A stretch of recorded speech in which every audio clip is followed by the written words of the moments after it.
Boys, you guys said it wasn't possible, but I met a girl today that could rock a Vulcan live long and prosper.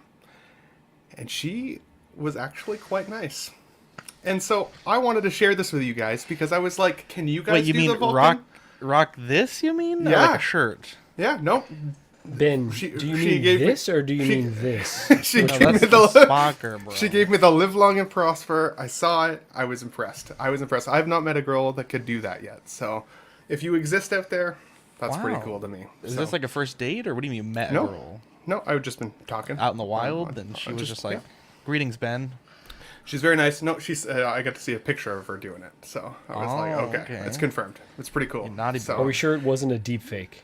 So I was like, Might have been AI. I did say my friends were concerned about me getting catfished, so I asked for some additional confirmation, and she added me to Instagram. So I was like, okay, Wow. That is Because no good. one's ever had a fake Instagram before. God damn it, I'm gonna get catfished so hard. You hate to see it. Ben, I'm not worried about you. I know you're someone who trusts very quickly, but you're a savvy person, so I'm not worried about you getting catfished. For sure, for sure. Ben's gonna show up to the first date, and it's gonna be this guy. Oh, this making me have an organism in my trousers. I hope not. That would be awful. Oh my God. That would be Oh awful. man, I'm happy for you, Ben. That's fantastic. Yeah, I admit I don't think I've ever known any gals that watch. I was Star hoping Trek. you guys couldn't do it. Honestly, it's Why live long and would we not be prosper. able to do it? I don't know. We can do all Maybe sorts of I things. thought with it was our a hands, hid, man. I thought it was a hidden talent that I had. Maybe I'm not that impressed anymore. I hate to see it. Wow, Jesus, Ben, you need to get out more, my friend. Absolutely. That's, Stop watching Star Trek at home. Start talking to people about it in real life. There you go. yeah, that'll do it. Are you an angel? What? An angel. I heard the deep space pilots talk about them. They're the most beautiful creatures in the universe.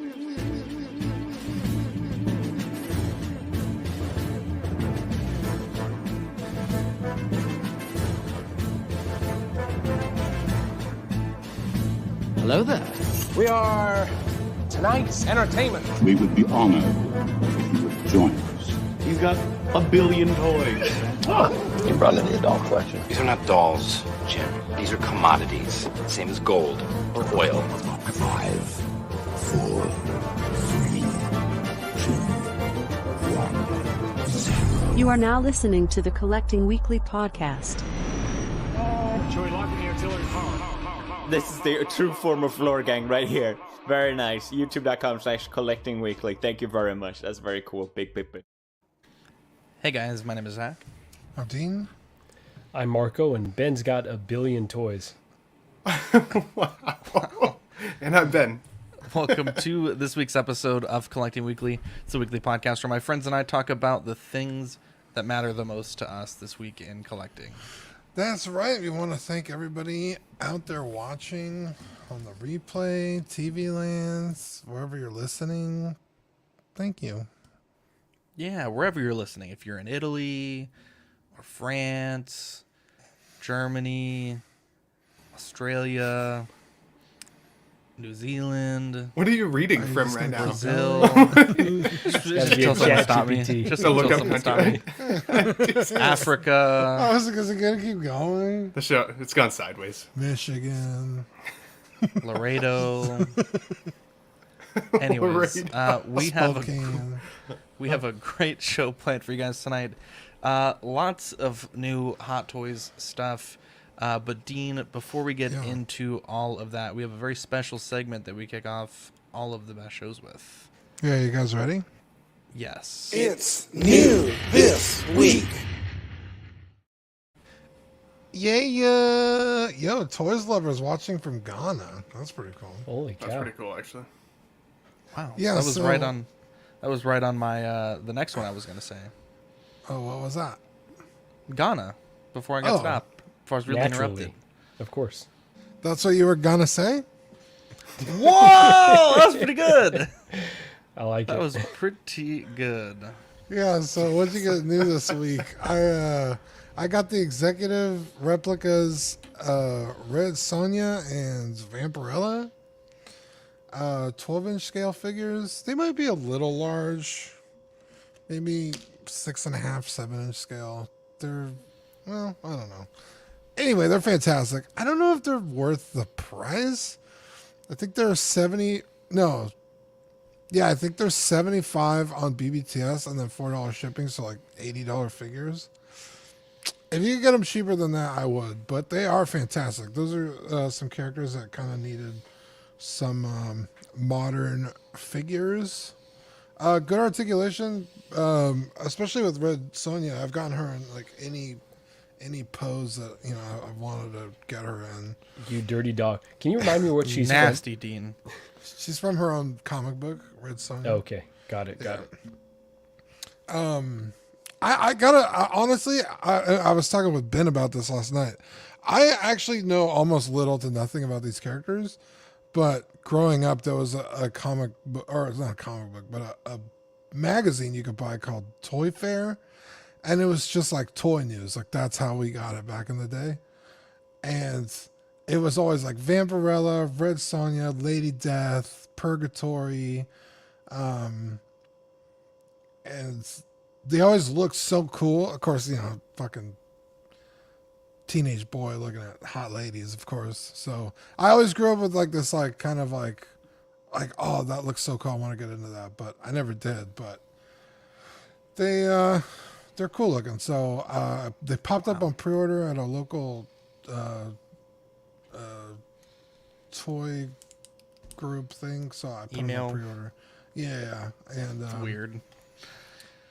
Yeah, so I picked them up and they're badass. I like them. I've been getting kind of into like more like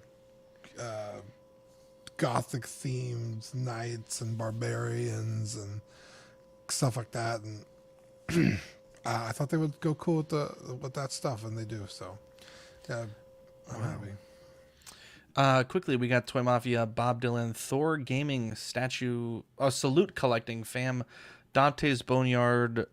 We also have Niculio, Alvin J, Calvin, aka the Loki collector, Toy Cartel, Mr. Musashi, Dante's Boneyard. Marco, you getting grazed in the beard? Trevor, I've had him, bro. Weed, Brenton Palmer, Niculio, Bob Dylan. I thought all the Canadians were born that way. Punisher XS, Jazzy, Philip the Fool, DJ, Toy Mafia, Absolute Irwin, DJ, Toys Lover 69 from Ghana, Mojo Z78. Brenton, he didn't say North America, so I'm unsubscribing. We also said Michigan.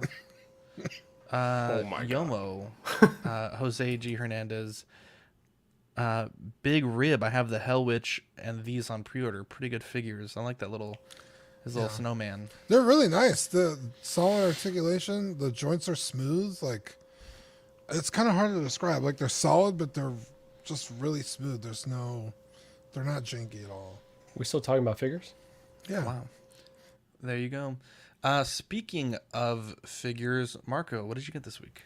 Yeah, really quickly, this is a total, I'm going to diverge from what we were talking about. Toy Fair, did they used to do the dream casting in that magazine? They used to be like, oh, if they ever made a movie of this property, here's the actors we'd want to have them. I don't remember that. No, I don't think so. I think Okay. that was that was Sega with the Dreamcast. That was way before. Zach. No, Toy Fair was like even before like the Spider-Man movies came out. So That's what I'm saying, because I remember they did a fan casting of the X-Men, and they had, oh my gosh, I'm drawing a blank on his name now. He ended up playing Charles Xavier. Oh, Patrick Stewart? There you go, Patrick Stewart. Like Oh, I remember Sarah Patrick they Stewart. they fan Yes. cast him in that. Anyways, totally off the subject. Perfect So I got fan this casting. art. There you go. Right, come on. Got this R2D2 from Attack of the Clones in. Terrific. This is my first R2. Was planning to pose him with Mando Luke, who's on the way as well, but he looks damn good with this Ahsoka. I may have to keep them in this pose because it's just like it's a perfect pairing, honestly. The kind of white accents and the blue. It's Yeah, I like it a lot, buddy. That's They awesome. go on some adventures together. Exactly. So I think she and R2 are a perfect pairing. And I was really concerned with what the weathering may look like on this version.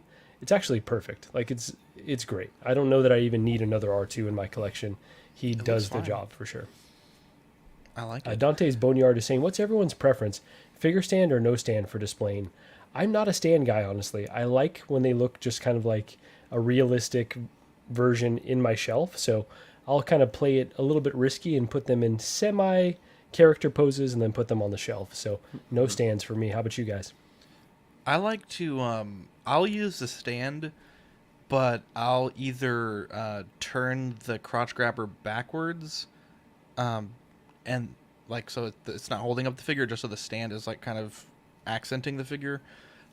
Or if it's a figure that doesn't stand particularly well, the crotch grabber, I'll put it like really low so it'll only catch the figure if it falls. I've had bad luck with the stands like eating into like the rubber suit, so I don't ever use it to actually like support the figure. Toy Cartel says he likes stands since I own a backloader showcase. Philip says no stands. What about you, Dean? Stands or no stands? I usually stick with the stands just in case. Because there's always that, you bump the cabinet or something happens and your figures go tumbling. But depending on the shelf, if all the bases are mismatched, I won't use bases. I'm like, fuck that. The juice ain't worth the squeeze. I'll let them fall. What about you? Yeah. I don't like using stands either. I don't like how much it raises the figure off the surface, and like it feels like it cramps then the headspace. I like having quite a bit of clearance, especially in the cube style that I have with the Billies. But I would say that I do add a little bit of blue stick tack to the bottom, just for a little extra stability. They've still tipped over in the past, but not to the point where they damage the figure. Because even the stick tack actually kind of slowed the fall, I think. So then they kind of just slowly tilt over. So come on, Ben, you gotta go raw. Just live dangerously, bro. Right, but I mean they've oh my god, but they've also been. That's how you get viruses. Okay, talking about. He's learned. Yes, yeah. No, that's shit scary. What I was going to say was the stick tack out there helped, but I'm also in a basement, so no earthquakes or crazy shakiness down here. You guys totally threw me off with that, by the way. Know that being in a basement means you won't have earthquakes. If that's the case, California would be I'm full just of in basements. Canada. And that's true. Trevor says my anxiety won't let me not use stands. Like all of California falls apart and Marco's house is fine because he has a basement. Absolute Irwin, I prefer dials versus generic stands or bases. And Niculio says at least 85% no stands. Great question there. I will say that we had an aftershock from an earthquake over here, and I want to say it was a 4.5.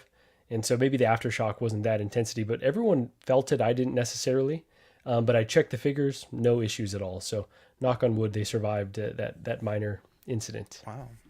God bless you. I picked up a Reveltech Jehuti. I blame Lane and Dean.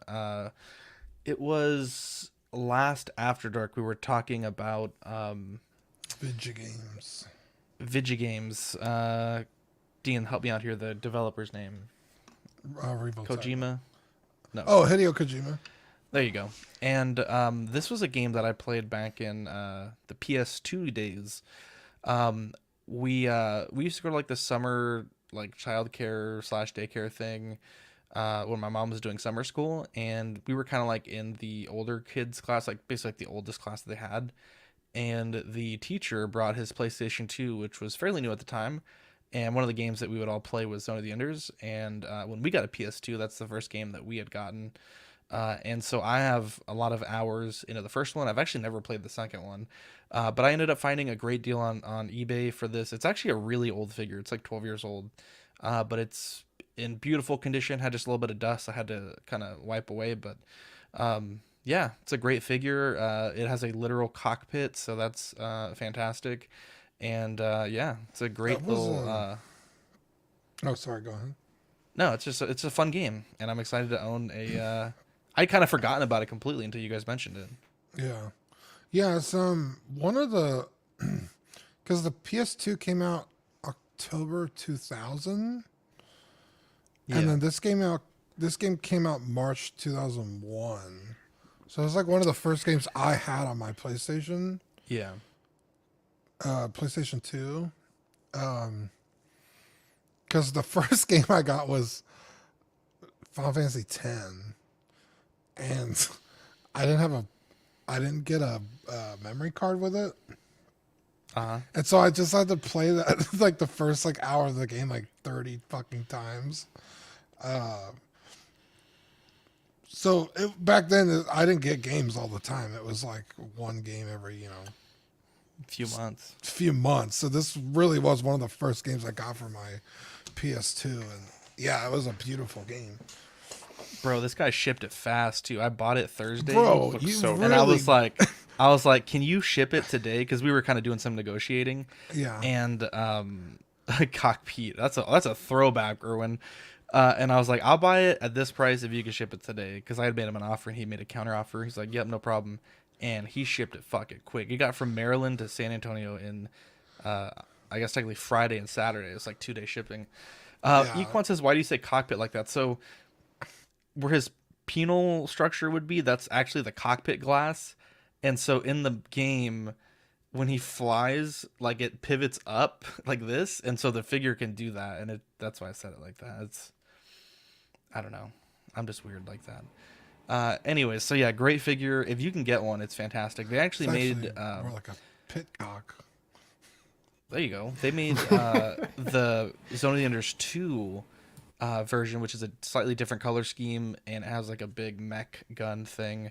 And then they also made the naked Jahuti. So might have to track those down, but yeah, pretty cool figure. And I know Sentinel also made a Jahuti. So I'm smitten though. It's definitely like a little chunk of my childhood that is now in my collection. So shout out to Lane and awesome. Dean, because I had totally forgot this even existed. Yeah, I didn't even know this figure existed. It's cool to see. The vibrant colors for how it's old wild. This figure is. It's wild. Yeah, it's a good looking figure. Yeah, it's fantastic. Also, I feel like because Revoltechs are usually a pain in the ass, but I feel like the design of this figure lends well to those kind of joints. Yeah, it does. So it looks fantastic. The hip joints are a bit annoying. I was doing like a dynamic, like where he's doing, because he has two blades, one that's like folded out and one that's folded back. And I had to like take the leg off and then rotate the joint and then put it back in for it to look right. But other than that, I mean, it's just a Revoltech type thing. I don't know if Ben or Marco, you have experience with it, but they're like ratcheting, what would you call them, dude? Pivot joints, I guess. And there's a stem on each end. And so you have to rotate everything around to get it to pivot the right way. It's basically like the whole figure is made of ratcheted wrist pegs, basically. That's the best way I can describe it. Gotcha. Yeah, so, but you're right, Dean. It does lend well to the aesthetics there. But enough about what we got. Let's talk about what Hot Toys has solicited. We have the Keaton Batman Flash movie. This is the modern suit. This one is $305, releasing July to December 2024. My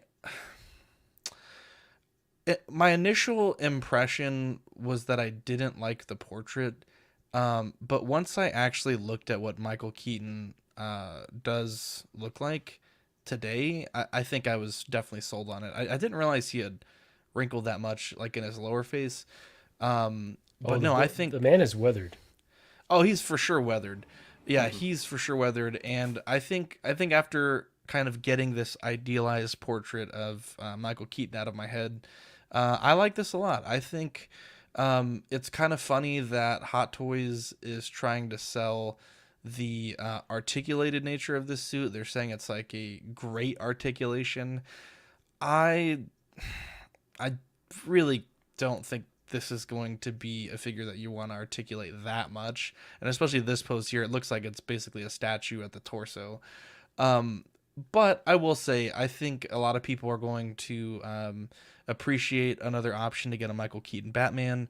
Obviously, we haven't seen the Flash movie yet, but it seems like his character plays a big role in it, and this suit does some pretty cool things, including this really awesome glider cape look, which appears that the figure can do. So overall, I think it looks pretty good. 305 is a bit high. There is a first edition exclusive accessory, which for Hong Kong, Jenkin Wong had said that there was a little bit of a drawing that Secret Base was doing for some different things if you pre-ordered it early, and then obviously everyone would get this extra accessory. But on Sideshow, it looks like at the moment the only ones that we can order all have it. So not quite sure what the deal is with that. But what do you guys think about this? 305, and it's coming next July to December. Yeah, it's a little expensive, but you also get a lot. The cowl with the mouthpieces, the actual head sculpt, the light up base, which is actually pretty cool looking. I like that base a lot. I'm just a little confused on with the wing cape. Is that a separate cape? Because yeah, it's a separate cape. Okay, it's a totally separate cape. Okay. I low-key really like this. I like this a lot. Unfortunately, I can also get the Batman 89, which to me, I'd rather just own that one. So, yeah. I don't hate this, though. I need to pull the slides for 2 seconds. What do you think about this, Marco? Yeah, so I normally don't do lines, right? I try to just get one-offs from various properties that I enjoy. This film's concerning to me, though, because there's a lot of characters potentially that I would want. So if they do Supergirl, which I think Hot Toys is teasing, The Flash, okay, say what you will about Ezra Miller, but that suit is pretty badass. I sound like a terrible human for saying that. This Keaton suit, I've already got the 89 on pre-order, but I really like this one as well. So I think the sculpt is spot on. I can understand why, some people, well, actually I don't understand how people don't see Keaton at all. I can see if you say, okay, maybe he looks a little bit too old because the gray is very gray, but yeah, I think someone overall said Joe Biden. I was like, what? Yeah, you know what? I think it's just a funny joke, and I mean that's amusing to me. But if you look to me, old, you look like Joe Biden. That's right. There you go. If you white, you Ben Affleck. But so this looks spot on Keaton to me, honestly, and I think I would pose him with the head sculpt. I think that's a really great look, holding the empty cowl, which is confusing messaging around like how you would get that or not. But I think overall, there's certain figures that get you really excited, and I think when this dropped, and I knew it was coming as well, right? We all did. It got me really excited. It's like, okay, they have delivered beyond the expectations of this figure, because when I first saw this suit, I was like, it's kind of a little bit too black for me, but it all came together to make a really nice. I like it blacker. Oh god, very black. It all came together to make a very nice looking prototype. So extremely excited for this one, and to see see this film and to see what else we get from this line. Yeah, I mean, I think there's a couple wins here for sure, and I do have some complaints with the figure, but the wins definitely love the way these mouth plates look. I think they're fantastic. I like that they didn't reuse sculpting from the 89 suit. They're different expression. They're different mouth plates entirely. It makes them look old. You can see it. The pose in the center with the rolling eye system looks great. I think it looks very ominous. It looks badass. I like the suit look here. I like that they've modernized something that felt familiar and kind of made it their own. I do like that there's more posability. This picture makes him look like he's shitting in the woods. Honestly, he looks like he's getting ready to shit in the woods. So if a bat shits in the wood, doesn't. And they advertise it as great posability, and I'm like, okay. I mean, like, great is very non-definitive. Like that'll be very much up to you as a person who has this in your collection, whether you agree with it being great or not. Does it have better articulation than the 89 suit though? It looks like maybe. But even in the 89 suit where they advertise him with the gargoyle statue, he's got his leg lifted up on the base, and it's very similar in positioning. So I'll give them the benefit of the doubt that this is more posable. I've already got the 89 suit on order with the gargoyle. I'm really excited about that. What I don't like about this figure is actually that splayed out wing cape. I had the Batman Beyond figure for a period of time, and it came with a cape that, like, the Batman Beyond cape, similar to this, that went out, and it was like a windbreaker material. It always looked wrinkly to me. I hated the way it sounded. This looks like it may be a nicer material, but for most people's displays like that I chat with on a daily basis, we already have a hard enough time finding the space for a figure as it is. So I feel like this, while it's kind of like a nice to have and might make for some cool pictures, most of the time is going to stay in most collectors' box because they're going to have the cape down. So is that worth some additional coin for this? Maybe that's part of where that extra cost is coming from. But also, of course, that head sculpt. Now, like Marco said, he's a pretty road-worn looking dude at this point, and I definitely see Keaton in it. I think if it was just a better hairstyle, it needs to be a little more like I don't know what you call it, like thin, I guess. It needs to look a little more thin and a little less full. This looks just like not even well painted, especially in comparison to how good the quality of the paintwork is on the skin itself. That's a good point. Jose G. Hernandez says, this sculpt is top not for me. I don't know what, or I don't care what works for me. Yeah, and I like the fact that this has created some divisive conversation, because when I saw this sculpt, I was like, that looks exactly like Michael Keaton. It wasn't until I saw comparisons to it next to like a picture of Michael Keaton that I'm like, okay, there's some work that could be done, but I also feel like that's a bit of an unfair comparison sometimes, because initially I felt like it was an awesome sculpt. And for people that don't think that Keaton is this old, just go watch Birdman from like 2014. Yeah. It's almost 10 years old, and he looked pretty dang old then. So sorry, Zach, go for it. No, it's interesting because Ben, I think you made a great point about the hair. I don't think that it's sculpted poorly. I would say it's odd, right? Like people with gray hair, it's not just gray. It has like a bit of a sheen to it, right? As someone that's getting the grays now. And it's like, I don't know that you want to go like the gold route that Hot Toys does, where it's just literally like a bronzish gold paint. But this needs something like maybe a wash or just like a very light metallic dry brush. It needs something to make it look more like aged gray hair rather than like the kids these days that gray their hair. It doesn't look natural, right? Something about this looks unnatural in the hair, and I think that's really my only complaint outside of the silly great articulation tagline. As for the cape, I think that, you know, obviously again I haven't seen the film, but this is kind of the image from the trailer that I think a lot of people have been like really excited for. And I'm certainly not faulting Hot Toys for giving us that option. Ben, you are 100% correct, though. I think most people that display in D-Tops or even Magicase are going to have an interesting time fitting the space vertically and horizontally in their collection for this. But Can I present a counterpoint really quick? I know the Wonder Woman golden armor, a lot of folks were leery about where they would put that, but I see a lot of them on top of D-Tops or on the top of displays. Exactly. And she looks really great. So maybe a black figure versus a gold might not translate as well, but I think there is some room to display. You can also see the limited range of posability though under the arms. You can see that you're not getting that arm much straighter than that, which makes it look a little wonky. So like, yeah, it is from the trailer, but I could not picture myself displaying them like this, and I'm not going to hang my Hot Toy from the ceiling. So like, again, for some cool pictures maybe, but then I bet you the majority of people keep this in the box.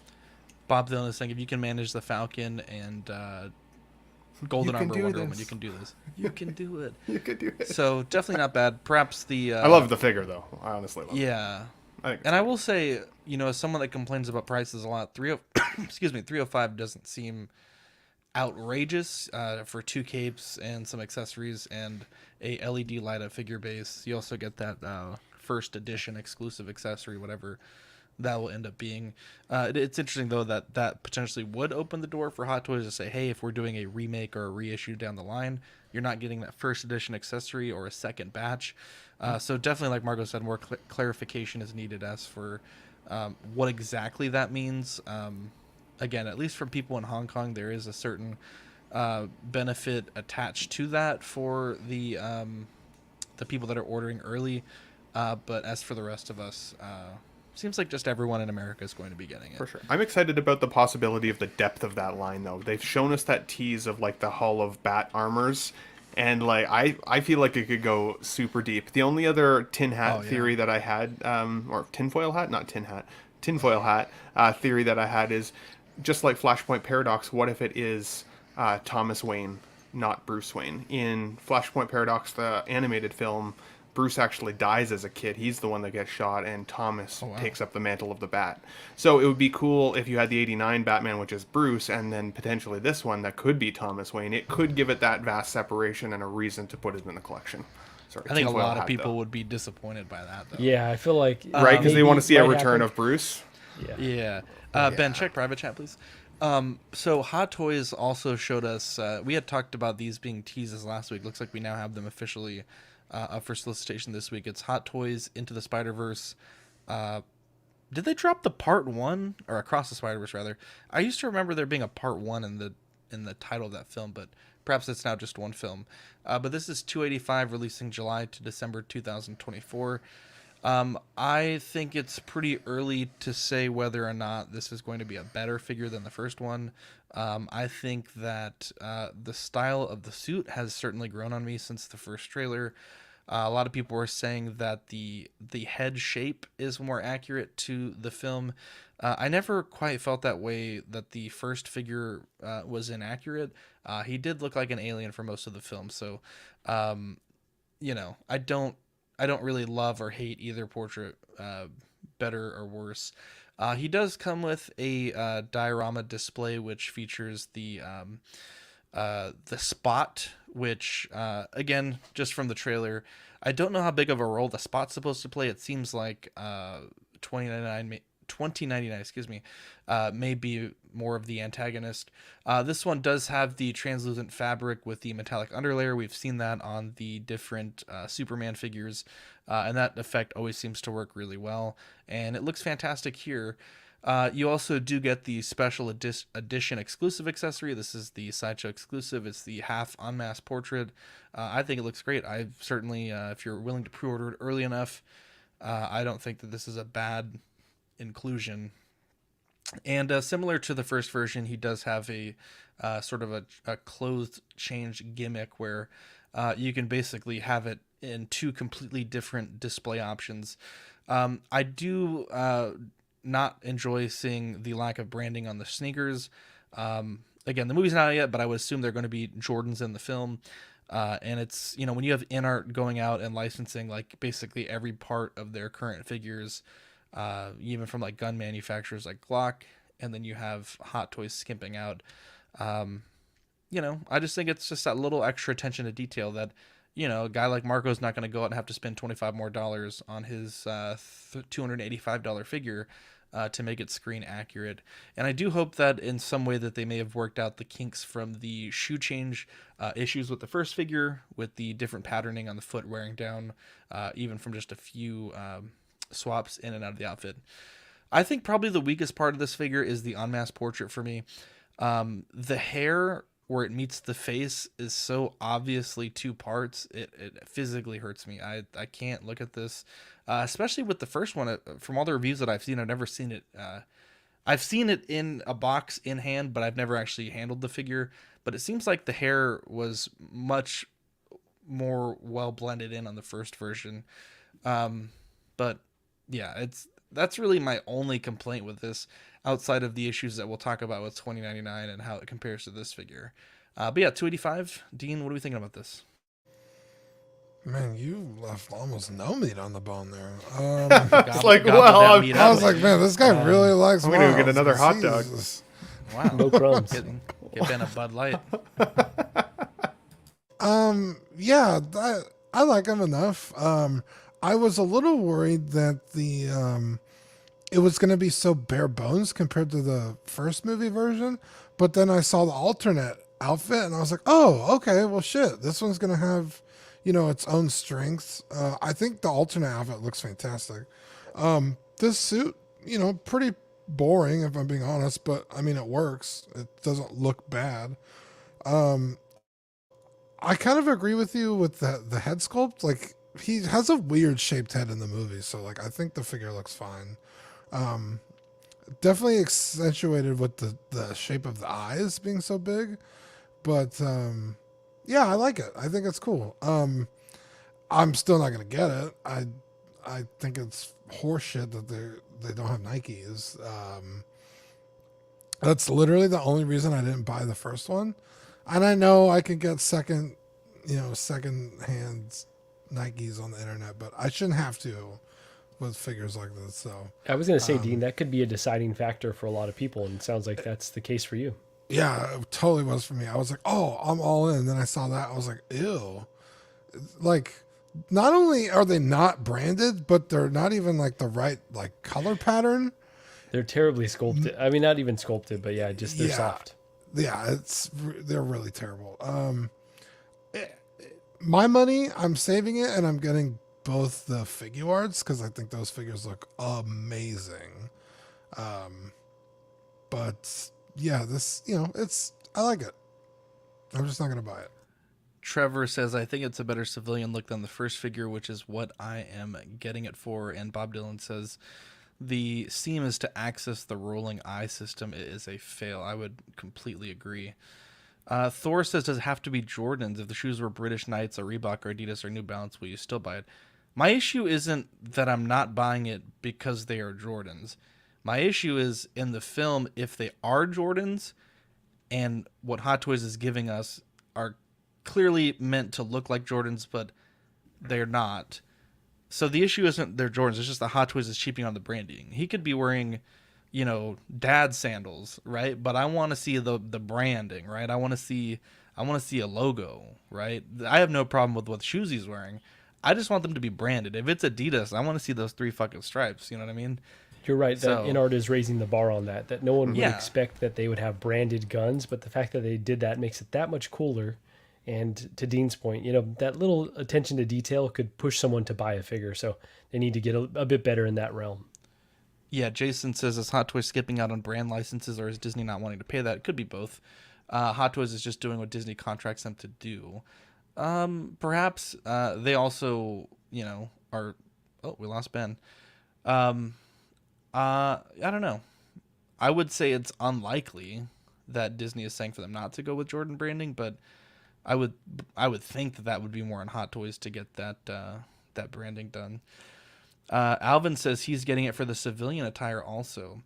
Bob Dylan, they skipped out on branding on non-Disney figures too. John Wick's Glock is renamed to avoid TTI licensing. One thing also, the Sony branding on the Walkman for Star-Lord and likely the Zune not going to be branded. So I don't think it's necessarily a Hot Toys or a Disney thing. I think a Disney thing rather. I think it is a Hot Toys thing. While we wait for Ben to come back in, one thing that really bothered me with the first figure that I hope that they are able to fix with this figure, and it is a difficult problem. I don't think it's necessarily Hot Toys only that has this issue, but the difference in the texture of the portrait with the mask on and the hands, it almost looks like this might be a woven material, which is fantastic because it'll blend better with the suit. But even in this photo here, the hands just look completely different color and texture than the suit. With the first figure, it was bad. And that was one of the reasons why I haven't picked it up yet. If I could find it for like $150, I'll probably pick up the first version, but anymore, I think it's going to be tough. We'll give Ben just a minute or two to hop back in. If not, we'll move on. Do any of you guys have anything you want to add here? I don't think All right. so. I was trying to think. Let's move on. Now, this is... we're going to talk 2099 now, and this is, I think, my biggest problem. I just... And this has obviously been beaten to... the horse has been beaten to death many times over because it just doesn't make sense. Right? Like, for no reason should one of these have joints and the others don't. And I just really struggle with that. So this is the rest of the Miles stuff, all the accessories there. But with 2099, I really just don't understand why. Like, you can't really say that it's because the body is too big, because it's frankly just a touch over 12 inches. So it's not that large compared to a normal Hot Toys. You can't say it's because he's a more dynamic character, because again, Miles and Gwen are equally dynamic characters. You can't say it's, because of the reflective pattern on the suit, because we've seen figures with that same reflective pattern with fabric suits. And so I really struggle to understand why they're doing this. Now, in recent memory, we've seen there was a bit of controversy with the Avatar figures. Those had joints, which I thought was a good thing for those figures, because there's enough parts of the outfit that could hide those joints that I think it made sense. And same with like the Interbay figures, right? You can pose them in ways that hide the joints, and then some of the more critical joints that are not able to be hid are hidden by the jersey. But this is just joints everywhere. It's like I'm going into Ben Thomas's room. There's just joints left. There's joints right. It's ridiculous. And admittedly, for credit where credit is due, I mean, they did give us a little bit of a price discount, $250 versus $285. But I just genuinely don't understand what the point of having all these joints were. You know, there's some people that have said maybe if it's because of the cape, or maybe it's because of these, I don't know, there are spikes on the elbows. But Hot Toys has done things like this before with magnets and with, you know, like ports where they plug in. And so even that I don't think is a good reason. Feels like they could have found a way if they cared, right? It really does. And I think this is a figure that is ripe for a third-party company to, I guess, identify what these issues were and to capitalize on it to give people a shelf that matches, right? And I will say, credit where credit's due. I think the portrait for Miguel O'Hara is fantastic. I think it is honestly one of the, like, most amazing animated portraits that I've seen. They managed to integrate the rolling eyeballs into it, and I think it looks great, especially with the little wisps of hair that are coming off. But boy, this is just all around a missed opportunity for me. There's no problem from a consumer standpoint that I believe is not able to be solved with a figure with a fabric suit. And I think Lane said it best on After Dark. It's like, you know, even if this figure is jointed, you're going to have the problem with, you know, any number of Marvel Legends figures, and I'll demonstrate it for you. You're getting your figure into a pose, and you turn it, and now these parts don't match up anymore. And you're going to have that issue. You're getting posability, but the figure, none of the spider emblems are going to match up. It's just going to be bad. It really is. And I'm wondering if, I know, Ben, you had an idea of potentially why this may be, but I just don't get it. I don't think it's I still think that's a stretch. I think it really was. I was reaching a little bit. All I had said was that this could be from an alternate universe that maybe they look different than the main universe, but I don't know why they'd look like they have toy lines unless. But that explanation is no better or worse than I think any excuse that I've seen on the groups as to why this is like this. Can we think of anything like, Zach, you know, with the Thomas Wayne theory and this theory? Ben is stretching more than when you, Zach, see Lululemon shorts at the gym. I will turn the. I saw that BBL. I'll put my Thomas Wayne theory to bed when I see the movie, and then I'll message Jose G. Hernandez and say, "You were right, sir." So really quick, because Philip the Fool kind of touches on this as well. I've heard the theory that because he has different proportions, because the upper body is so large and the lower body so small, that maybe the fabric wouldn't work. I know you kind of touched on that a bit, but both Zach and Dean, I know you've got more experience with customization and like different scales. As someone with a large upper body that puts fabric on it every day, is really not that difficult. Yeah, it's called tailoring. Yeah. Everybody's body is different. You can tailor a suit. That's what it really feels like. Yeah, I don't know, because somebody was like, "Oh, well, the custom body,"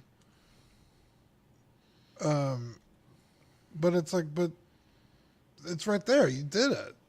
You did the custom body, so. And to Thor's put a suit on top of it. To Thor's point here, it's like suited fabric figures will tear over time if not handled with care. 100%.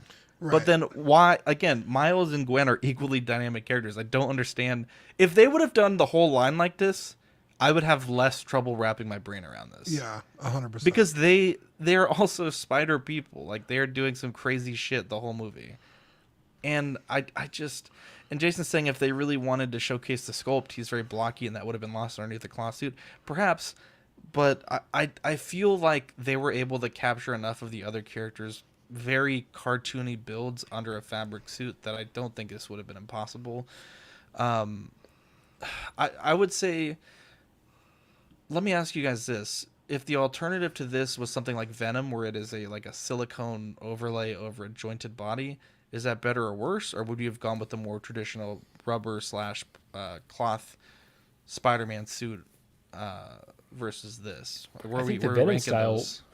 Yeah, it would have been better, honestly. But I think the fabric suit, I think they could have found a way, honestly. It just feels like they could have done it. Having that Miles in hand, that fabric feels very manageable. I wouldn't be uncomfortable getting him in very dynamic poses. So I get the proportions are different, that Miles is a bit more, lanky and this guy's bulky. But I just struggle to think that Hot Toys couldn't have found a creative solution. I want to speculate, and I know this isn't an original idea, but they just have too many figures on the docket, right? 130 pre-orders, tons of blockbuster films upcoming, which we'll talk about. This might have been one that they tried a few different ways and just push it out this way. It's good enough. Let's just get it out, which isn't good enough for Hot Toys, but it's a bummer to think that may be the case. But yeah, considering we're still not going to get this for over a year. I think if Mondo Toys had this line and this came out, I would be pretty stoked. I would expect it to be probably about $20 cheaper than it is right now. Maybe even not, though, because the Sabretooth that we talked about last week is already, or that came out this week, is already $240 for their deluxe edition. So, I mean, that's pushing the same price as this. I think the difference, though, would be I would expect the rest of the Mondo line to match the uniformity of this figure. So if I saw this under a Mondo heading, I'd be like, or Mondo, that would be sweet. I would know that the other figures I'm going to get are going to match. I think, like, at least for me, I collect Hot Toys for the realism. Now, the realism of an animated film is tough to achieve, but I think you nailed it, Zach. I think with the other two figures, the Gwen and the Miles, they actually did that pretty well.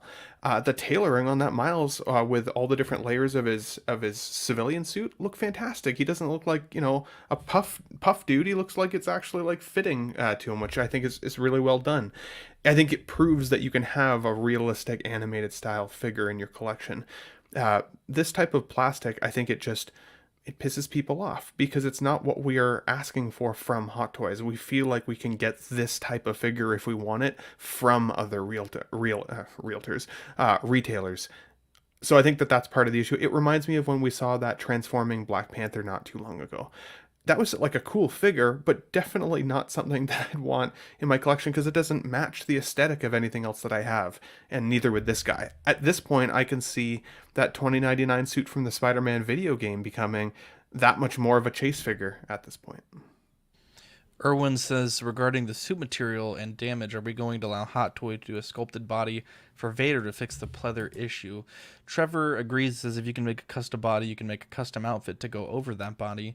Sam guessed in 2099 they evolved beyond fabric. That's really good. And then Equan, great material here. I'm predicting paint scratches when one starts to articulate the figure. Those joints will rub the paint off, maybe. And I don't get this, Nicolio. It says it's a 3D translation of a 2D animated character. I think it captures a hyper stylization of the on-screen character well. I would just say, at the risk of repeating myself, like Miles and Gwen are also hyper stylized.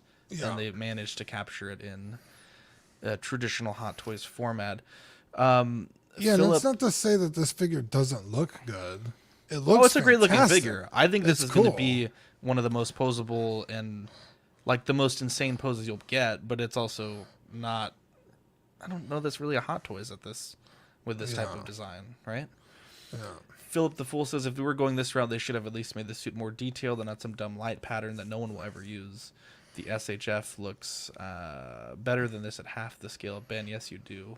Trevor says exactly, when Mondo gives you a Mondo figure, you aren't disappointed. When Hot Toys gives you a Mondo figure, however.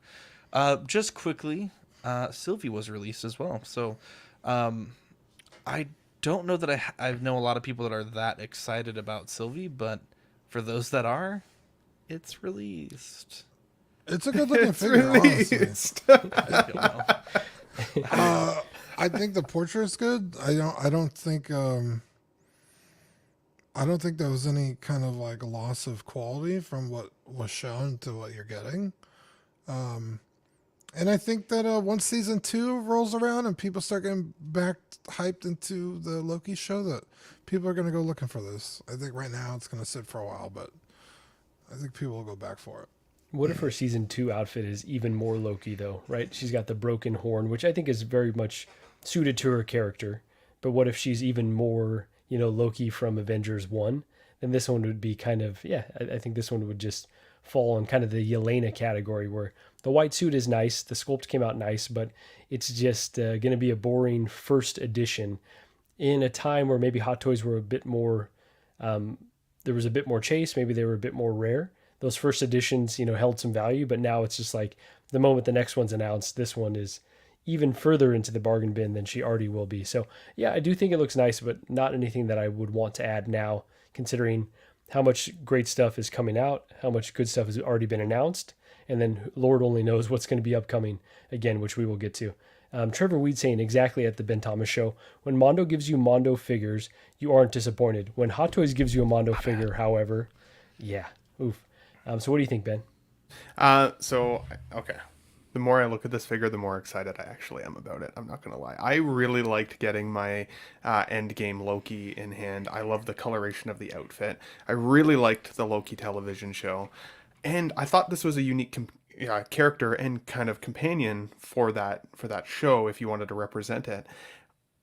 Even though it still feels a little companion piecey at the moment, she, without giving away too much, hopefully most people have seen the Loki season 1 at this point, but she plays a pretty integral part in messing up the multiverse at the end of that season. And because we don't know where they're necessarily going with all that yet, it feels like, okay, that was an interesting event. That seems a little messed up, but I guess whatever until we know what's up. I hope that they build that in the MCU to be something that's pretty epic. And I could totally see her being at the center point of something epic down the line to either fix it or try and bring, everything back together or whatever. I'm not sure. But I could see her being a more badass character moving forward. I thought the actress played the role well. I think the sculpt looks just like her. Pete was saying the other day he thinks she looks like a little on the old side. I don't see that. I think she's kind of like mid-30s in real life, and I think she looks like that here. I did though see on Facebook earlier today, just scrolling, somebody took the hair, like the sculpted hair, off this sculpt and put Rooted on it. And honestly, it brought the sculpt like to life. Like it looked fantastic. So if I can find that picture again, I'll share it with you guys next time. But overall, I think if this goes a little bit lower in price because there's not a huge demand, I honestly think I would pick this up to go with my Loki. So. All right, let's move on. So quiet. Yeah, I know. Let's move on. So Toys, and we'll just talk on this very briefly because there's really not a lot to talk about, has the Boss Man 2.0 limited to 300 pieces. As much as I liked the first Boss Man, this one just seems boring. Literally all the photos are just like him looking to the left or the right, and it's really not that exciting. So if you want it, you can get it. It's limited to 300 pieces, similar to their Hero Lawyer 2.0. And I don't know. It's not very exciting, to be honest. What's this character's name again? Kingpin? The Kingpin? I was trying to. Or Vincent D'Onofrio as the actor. No, I was looking for Kingpin. Dr. Moreau. I want to say this is the look from the Hawkeye show. It is, yeah. Yeah. So if you wanted a later version of the character, that's what this is. There you go. Just going back here, Bob Dylan sent us these photos of the Hot Toy Sylvie with a rooted hair job. And I think it brings the sculpt to life. I see it. I like that. I think the sculpt was already pretty strong, though, Ben. I guess I didn't convey that in my thoughts, but you're right. With the rooting, it looks really great. Really good. There you go.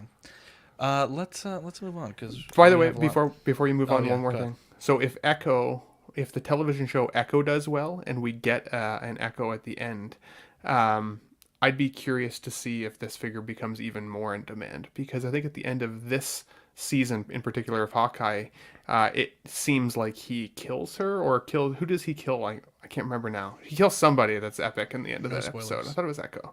But anyways, I'll be curious to see if this becomes even more popular to pair with that, or even with the Hawkeye line if we ever see more from that, I guess. I do want to highlight one thing about So Toys, though. You know, they've released this, or excuse me, they've solicited it as 300 limited pieces, and that it will be ready soon. And they did the same thing with that Rogue, with what were the other 3 figures? There was a Spider-Man, and then was it Invincible Unbreakable? or Unbreakable? Invincible. Yeah. There you go. So those 3, they're like, okay, it's gonna be ready by Christmas, and then I haven't even gotten my Rogue yet. She should be on the way here very soon. So I'm a little bit leery now with So-So with their extremely limited runs.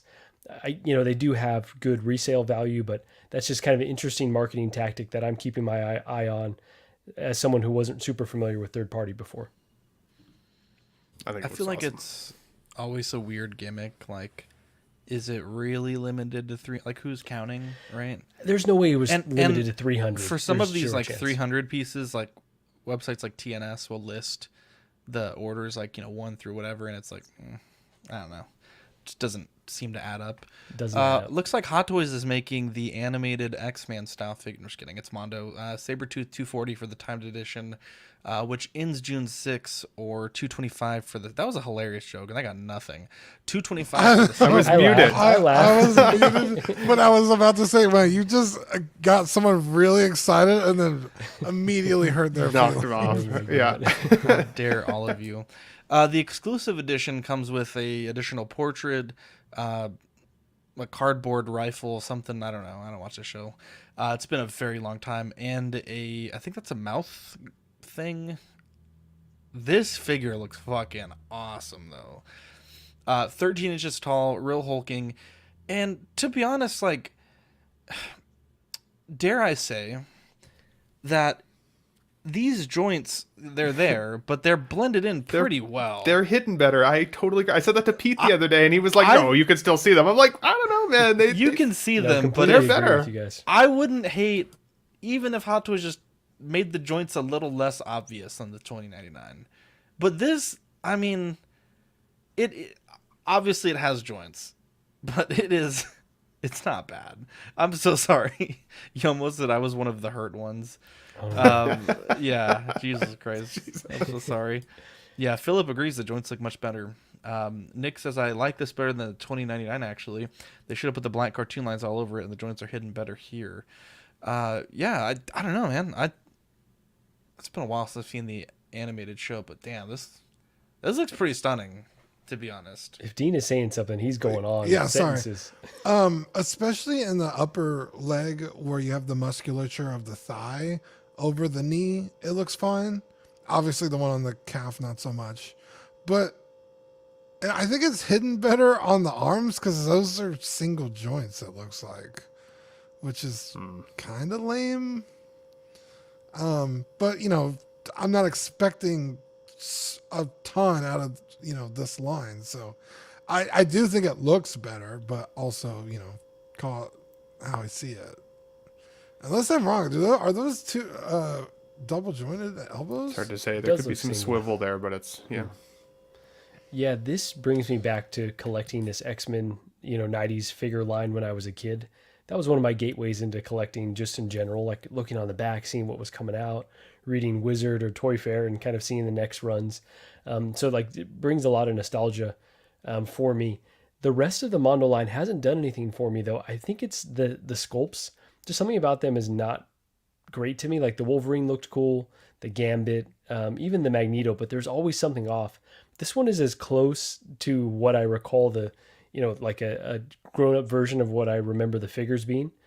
So this has me tempted, and I get we're hypocritical for bashing the 2099, praising this, and they're the same price point. But I think it's expectations on what you are getting from one company versus it's not another. hypocritical. Well, There's it's two expectations.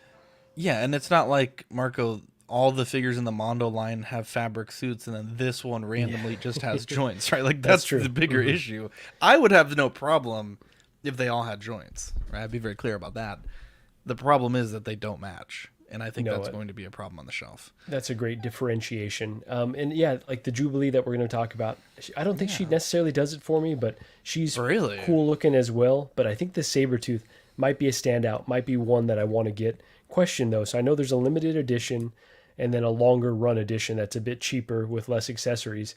Do these normally sell out like all of the entire run, the limited edition Usually. and the standard version? Okay. Some of them take longer than others. There was the Wolverine that was up still for a really long time that was just like the standard edition, but the one that was a deluxe that came in like the box that looked like a bed where he's like laying down reading, that one sold out like almost immediately. Same with like the Magneto. That one sat for a little bit, but usually once they go out of stock, they're out for a while and they drive up in price.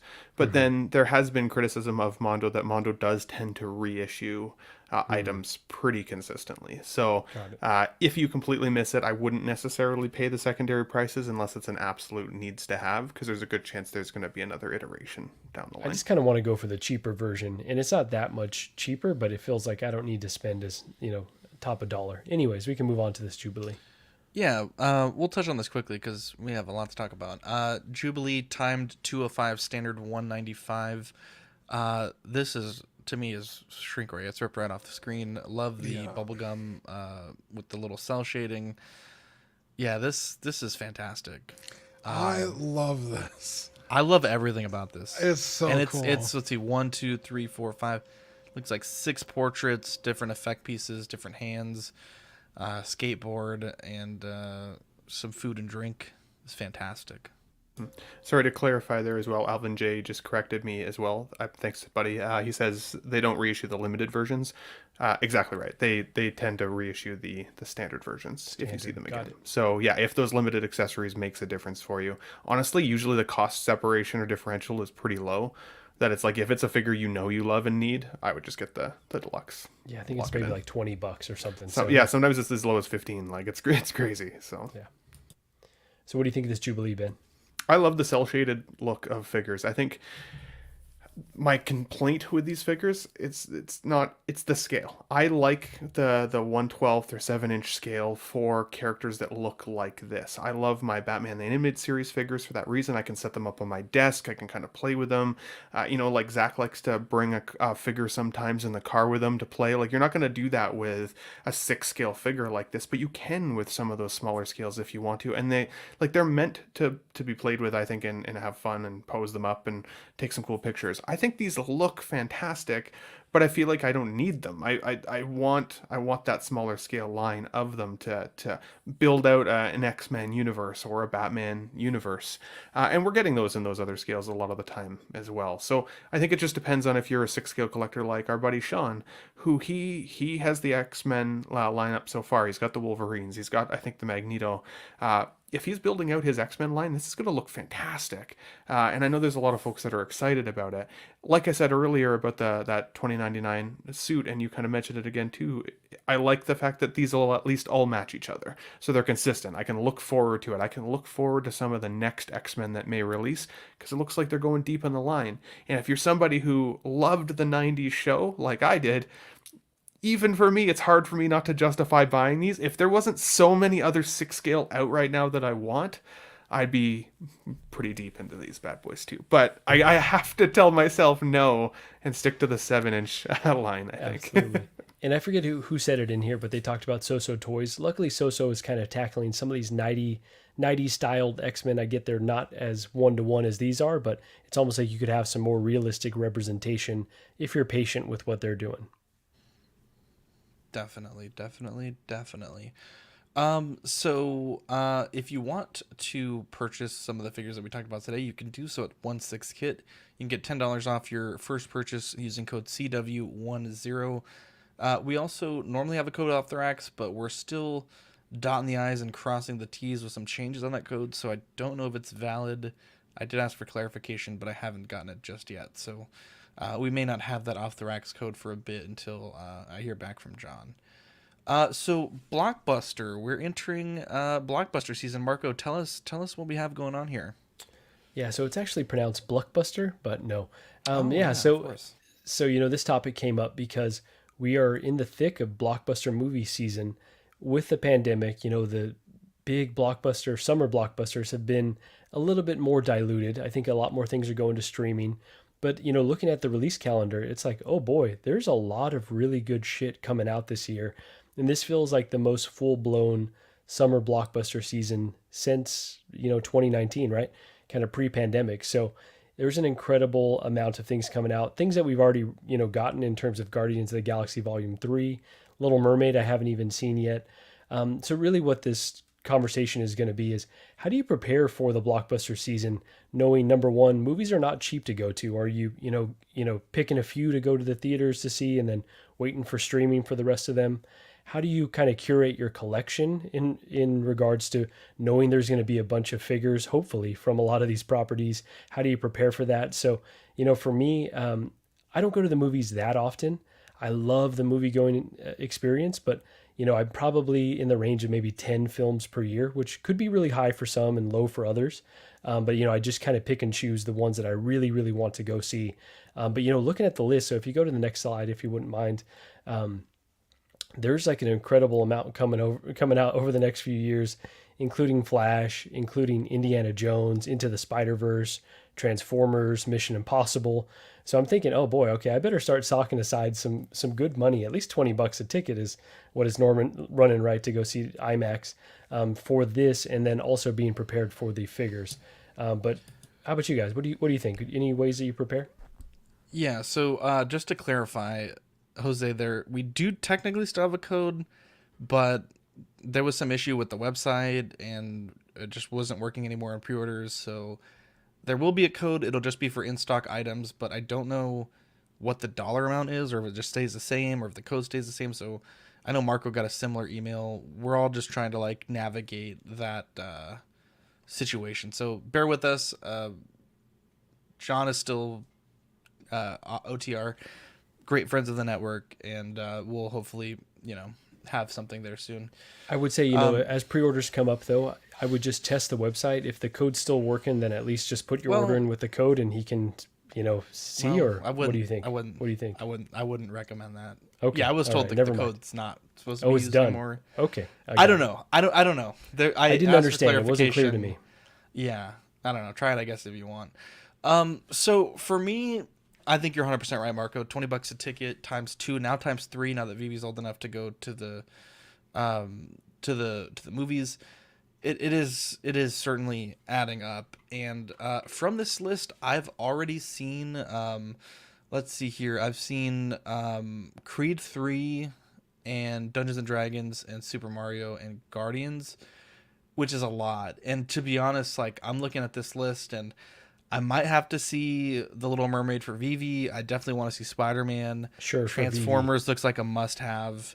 The Barbie movie, I'd give anything to see Margot Robbie for another 2 hours on screen, so that's probably a must-have. Oppenheimer looks fantastic. Dune Part 2. I didn't even know there was a new Wonka movie, so this is news to me. And Victoria wants to see Indiana Jones and the Dial of Destiny. Now, I get a lot of my movies on Vudu, so... and I usually wait for them to get released. So as a frame of reference, you can get Creed 3 HD for $8 or 4K for $11. And Cocaine Bear goes for about $5 right now. So, if you don't need to see it in the theater, you can certainly save a lot of money going digital. And that's basically buying the code off of someone that buys the physical release. If you buy it directly from Vudu, it'll be quite a bit more expensive. But yeah, looking at this list, there's a lot of stuff, and I'm really going to have to make some tough choices because I don't know that I can afford to watch all of them. And then figure-wise, same thing. DLX 3A is going to make some crazy DLX stuff from this new Transformers movie. Obviously, Hot Toys is probably going to be showing us more Spider-Man figures. We also are going to... very likely be seeing more Hot Toy Spider-Man figures from the new PS5 games, so there's that. And yeah, I wouldn't be surprised if Hot Toys drops Indiana Jones stuff, characters from the Marvels. Those Oppenheimer figures are going to rock too. Yeah, and then InArt has teased Dune stuff that they wanted to work on, so I wouldn't be surprised if we get some InArt Dune figures. And yeah, I mean, there's a lot of potential here for figures, so... whoever wants to give me a Adonis Creed from Creed 3, that's getting my money. But yeah, it's a great topic. There's just so much to think about, as far as what you need to be spending your money on for the summer, and tickets themselves. I mean, that's probably $200-300 right there alone. So, jeez. Yeah, I don't really think of it in terms of any of that stuff. It just So much thought. Dean's Yeah, like, what? I'm so overwhelmed. yeah, it's like a movie comes out, I go see it, but You gotta have a plan, Dean. Come on. How the other half lives. You one That's percenter. right. even just looking at this You list, bitch. I already have tickets to Spider-Man. Maybe I'll see Transformers. Ninja Cram, that's my Turtles looks fucking okay. nightmare. And Dune, like that's kind of okay. It's Flash. I'll probably see Flash. So Indiana Jones, you're not seeing. no, Mission Impossible, you're not seeing. I don't like Mission Impossible enough to go see it in theaters. I'll probably Really? check it out at home. Wow. Oh, I forgot it's good. Okay, never mind. I don't think Oppenheimer looks that good just in terms of the story, but it is fucking What a Christopher dingus. Nolan. Christopher Nolan. So I know that man. movie is going to be fantastic because I thought the same thing about Dunkirk, and I watched that movie and it blew me away. Dunkirk was so I good. should have watched fucking that one yet. busted. So I haven't good. seen Man, it. We you gotta gotta do watch that it, as a bro. movie of the That week. movie We gotta do is that. so Yeah. good. I love Christopher Nolan. So I'll probably end up seeing Oppenheimer, but yeah, I don't like sit down and look at the movies coming out and like plan which ones I'm gonna see. It's like Yeah, I mean, we just do a podcast where we have to think of topics, and so that was what we talked. like Do do you- I normally I don't either, but then I saw like a list of all the stuff coming out. I was like, oh, I better go look to see. And I'm like, oh shoot, I might be going to the theaters a lot more often than I have been over the last few years. That's what kind of triggered this topic. Yeah, and I also don't like plan like buying a figure from something. It's like if I like it, I like it. If a figure comes out and it looks cool, I'll probably just get it. But yeah, it's I forgot the point I was gonna make. I'll try to remember it. Go on. So I think this is a cool topic, Marco, because it actually highlighted for me how many films I do want to see over the next year versus the last couple of years that have been, for me, in terms of theater experiences, kind of whatever. Keep in mind, there was the COVID pandemic, which shut production of films down pretty hard for a while. Oh there. yeah, that's so, the direct reason why we haven't gotten something. yeah, somewhere. right. So now suddenly it's like we're getting all of these franchises coming all at the same time. For me, I follow what feels nostalgic, and it just so happens that the majority of the list right now for me feels pretty nostalgic. I am a huge Mario fan, huge like Marvel fan, Ghostbusters. Don't care for Wonka all that much. Like I'll see it, but that's probably one I could wait. Barbie has me interested. Like it's a movie that I'm not sure I want to see, but I bet I'll enjoy once I see it. I'm like because that again, there's no nostalgia there for me. But Barbie has been around for 60 years. Like, I mean, it's a long time, Zach. Look that shit up. It might even be longer. Like, Barbie's been a long time. A long time. I think I saw that face. He saw that. Yeah, what a guy. Turtles, It's huge been running nostalgia. as long as G.I. Joe's. Yeah, Like actual G.I. Joe's, not the cartoon G.I. Joe's. for sure. It's been running a long time. I'm I think 36. Barbie was around for a fair amount before G.I. Joe even showed his face. Bro, the atomic bomb was around for a long time, but Dean don't give a damn about that. What the hell? Either What way, does that have to do with me? Oppenheimer. Either way, I think I'll see the majority of the ones that connect with me in terms of nostalgia. So, like I liked Dune Part 1, so I'll see Dune Part 2. I am a huge Ghostbusters fan. I'll be curious to see what they're going to do with that. I am disappointed to hear that people haven't loved Fast 10 because I'd never seen all of the Fast and the Furious movies. I never got past Tokyo Drift. So this last week and a half, I've had a little bit more free time. So I went back to number 1 and have started watching them sequentially. I'm now at Fast 6, which actually I think is my favorite. I know some people said Fast 5 was their favorite. I think 6 was mine. And I'm anticipating a good 7 and then a bit of a decline again. But I'm disappointed. Not Tokyo Drift? Oh. I'm disappointed that the guy's teeth in that movie bothered me for some reason. Not Bow Wow's the other guy, like the country bumpkin that's like in Tokyo driving around. His 2 Jay-Z swapped Mustang, that fucking sacrilegious, dude. Anyways, I liked the movie so far. I'm disappointed that I've been working my way up to having a theater experience for the first time ever of a Fast and the Furious movie, and it's not getting well rated. So, but in order to Sorry, what do you want to say? No, yeah, if you Are you gonna tease me? I have a bone to pick with Zach really quick. Pick that bone, baby. Pick it. I want to hear it. I can continue Okay. after. You come for the king. You better not fucking miss. You You bitch! Okay. You can't even get the words out of your mouth. I was just gotta fucking, she's I fucking was just supporting Ben in the fact that Barbie's been around forever. Then you call me out like, oh, but the atomic bomb has been. I didn't say I was gonna go see Barbie. I was not on my list of movies I said I was gonna see. You fucking guy! How dare you? But that was another point I was gonna make. Like, even like with John Wick, Shazam, and Guardians, I never got to go see those in theaters. I could probably still make Guardians. I don't know if John Wick's still in theaters. But like, there are some movies I do want to see that I just don't have time to go see. So I just don't. He's a busy guy. I don't. These days it comes out so sweat quickly it. to streaming. Sometimes you're like, you look up, you're like, oh, That's it's what I already do out. with Mario. I was like, I'm just gonna wait. Same with me, bro. I'm disappointed that no one said Ninja Turtles because that trailer looked awesome. Movie looks I'm fucking really excited terrible. for that. Really? I'm You not can't have excited for April it. O'Neil built like me. That don't look. That ain't. Oh right. my god, That ain't right, America. To me, that looked kind of like Spider-Verse esque. You're gonna say, Ben? Barbie is 64 years old, boys. She's How old is the 64. atomic bomb, Ben? Older than that. Anyways, let's. Do we have any sensitivity training with Ben? When is that happening? We'll do sensitivity training with Ben next week. I've got the segment building. I've found some There we interesting go. things that I'd like to share with the community. There you go, Brandon We didn't. Riley. Did we answer Marco's question fully though? Did he he even said, ask a question? I Yeah, don't even yes, know what he- it was a long running sentence. Was there but a question? there was two questions in there, and I pulled a the lane, second I'm was sorry, guys. how do we dare you? prepare for our collection?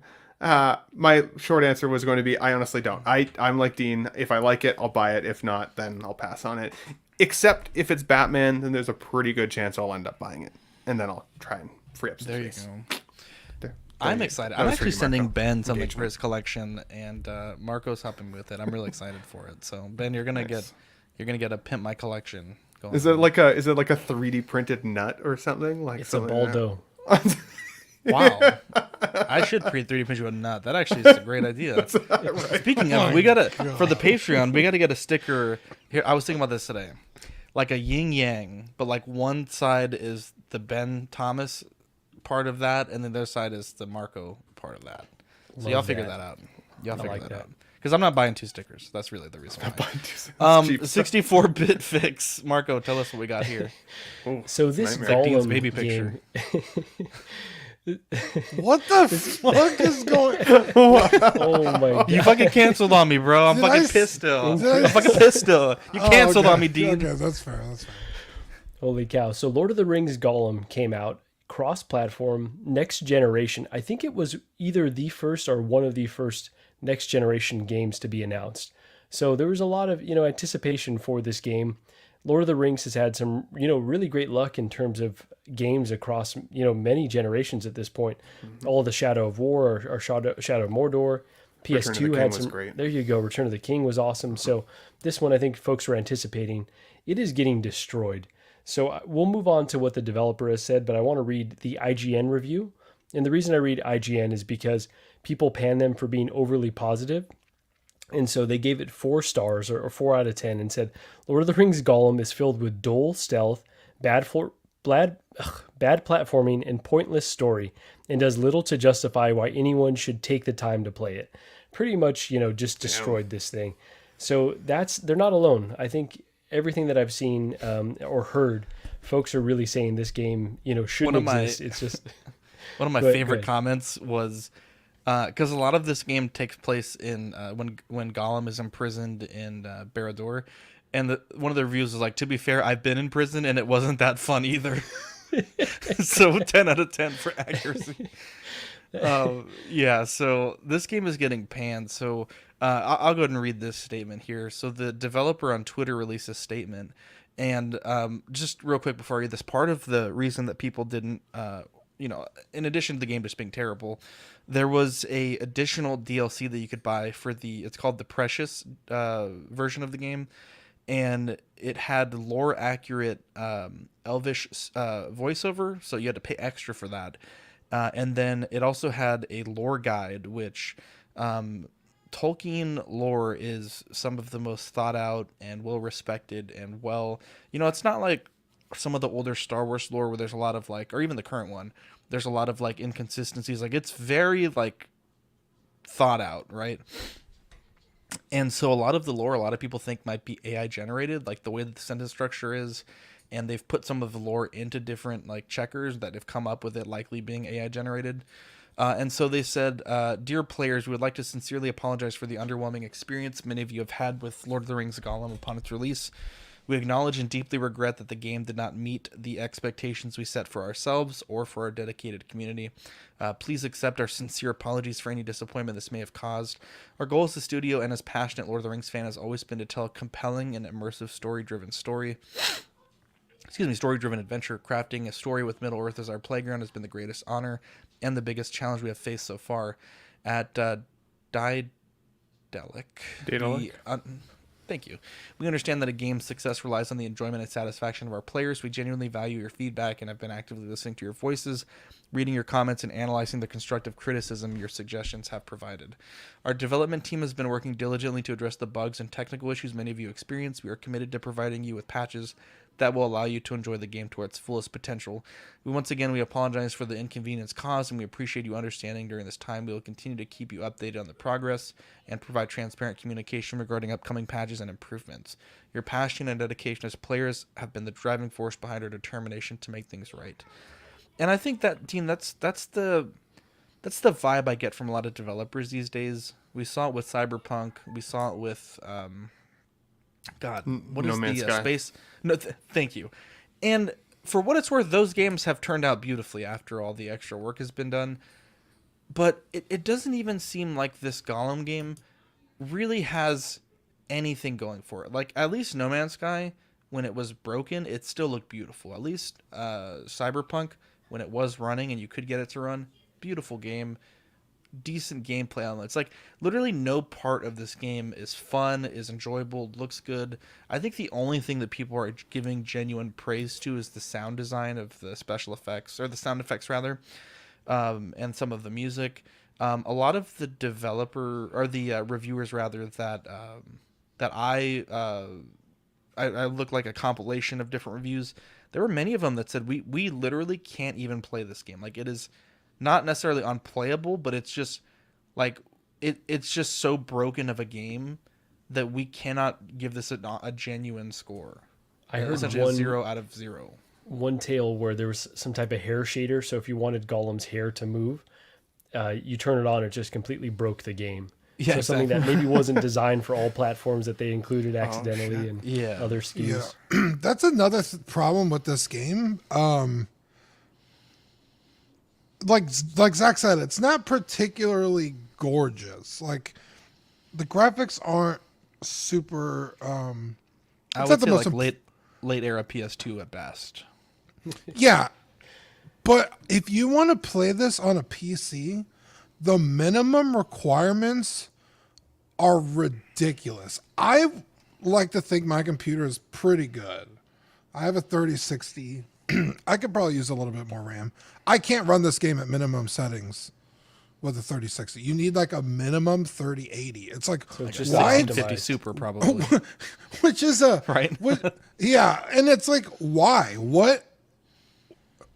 But it can run on the Switch apparently. So it's like, what exactly is happening? Like, what optimizations are you or not doing? Like, it's so bizarre that, like, people, like you said, like, we can't even run the game properly to give it a score. And it's like, guys, no one is like, other than, I guess, y'all are rushing this out the door. People will wait for a game. You might not be super happy about it, but they're not coming to your door with pitchforks and torches like, give us the game. It's like, no one is chomping at the bit to be Gollum. They're just not. So it's like, why not just release a polished game? 100%, buddy. Well said. I chalk myself up to being a gamer, and I honestly have never heard of this game. I didn't even know it existed. I've seen no marketing for it at all. That's crazy. I didn't know it was released. I thought it was still coming out. It's interesting, Ben, because maybe about a year ago, there was like an IGN, like there was a lot of marketing about it, and then it went like radio silent. Just silent? Yeah. Yeah. That's what happened Yeah. with No Man's Sky, though. Remember, he kept doing like all these public displays and like talking Yeah. about the game so much, and then game came out and went silent. But like, can you imagine being a developer though and having to write a statement like this? Like, how tail between the legs must this feel? And it's a well written statement, but it still kind of contradicts the actual end result of what we got. It's like we strove for this level of excellence, but we really missed it, which is unfortunate. You, Dean, you said it. Like, people would have waited longer for a more polished game.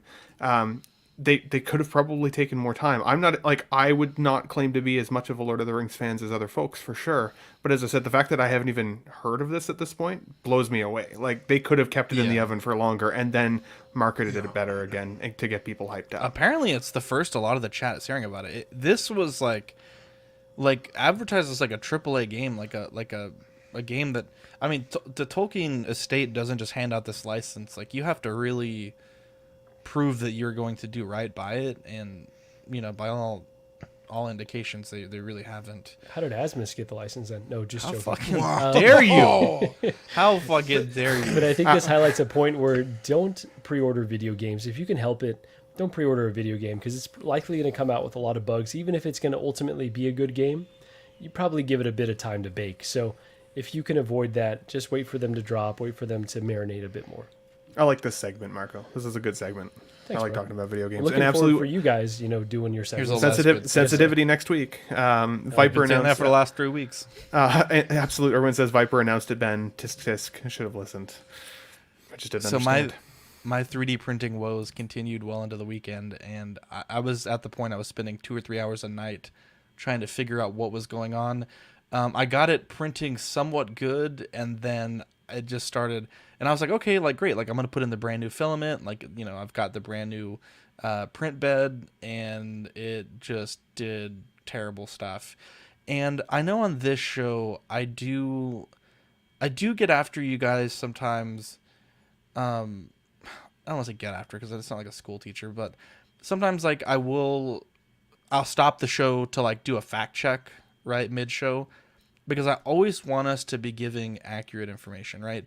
Nothing because like how long Barbie's been out in existence. Watched an inaccurate video on how to address something with the printer, and it fucked me. And it turns out my problem was because I watched an inaccurate video.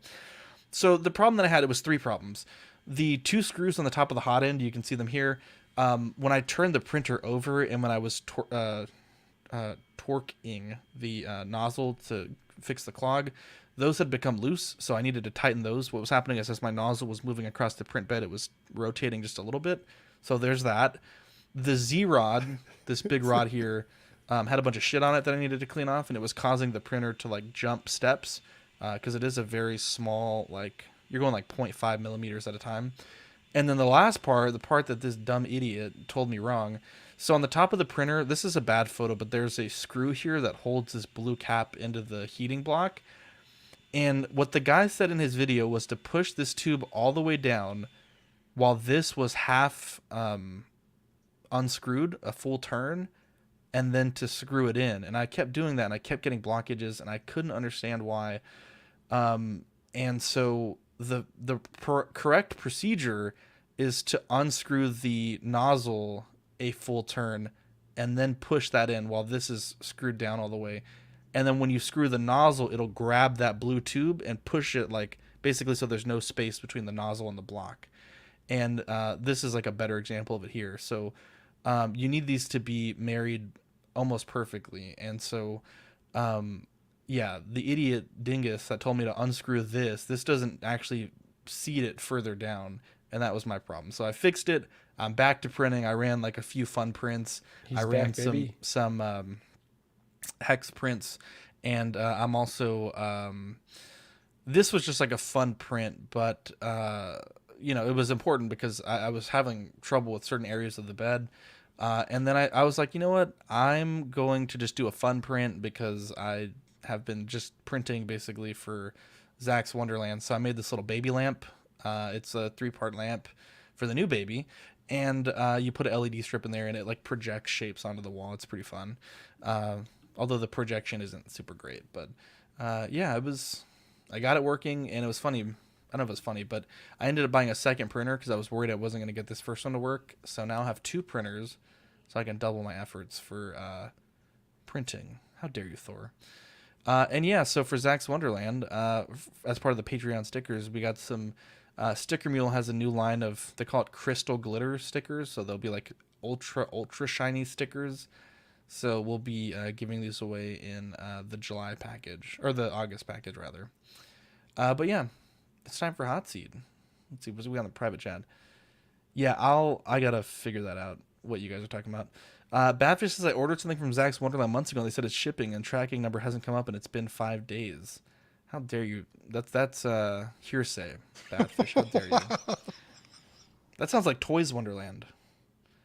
Did you see that thing this week? They shipped some guy a bag of clothes.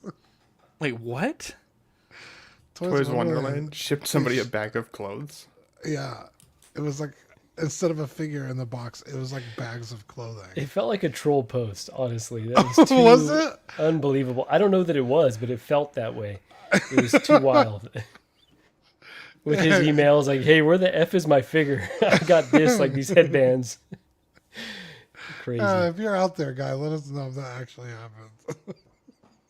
Yeah, allegedly. Allegedly. All right, Hot Seat. Marco is in the lead with 6 points. We have 3 categories and a bonus category. I'm going to put a period here. Yeah, sorry, Victoria was doing her hair, and I guess it got real loud. So the categories are comics, video games, and to make sure that you guys actually watched the movie of the week, that was our movie of the week for 2 weeks, Aliens. Marco, now these should be relatively easy. Okay. Marco, the choice is yours. All right, let's go video games for 200. Video games 200. Remember, type anything in the private chat to ring your buzzer. Video games 200. In the game series The Witcher, what is the name of the protagonist who is a monster hunter with enhanced abilities? Marco? Let's go with Geralt. A little bit more specific, maybe? Geralt of Rivia? Damn it. All right, let's see. I think I got my Geralt period first, but... You got your period first? Is that what you said? Wow, congratulations. The button I hit! Marco, the choice is yours. Holy cow. Let's go video games for 300, please. Video games 300, released in 2013, this sandbox game developed by Mojang allows players to build and explore virtual worlds made of blocks. Marco, your choice. Or your answer, rather. Oh, shit. If I don't say anything, I still lose points, yeah? That's correct. Oh, my gosh.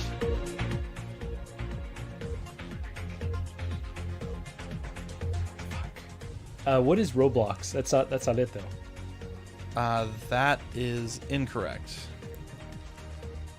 I was Dean up next? Yep, Dean. Minecraft. Yeah. Damn it is came to me right afterwards. What is Minecraft is correct. Dean, congratulations. Yay! Dean, the choice is yours.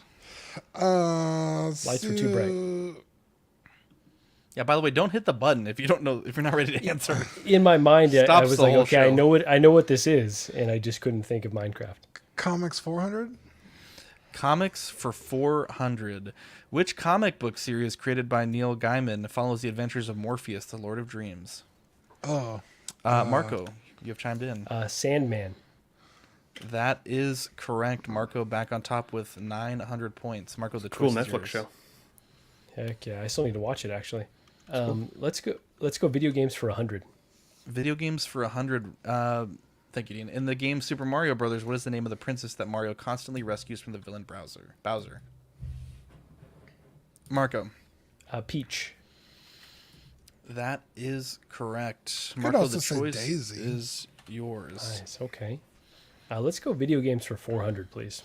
Video games 400. Which game developed by Naughty Dog follows the story of treasure hunter Nathan Drake as he goes on thrilling adventures around the world? Ben.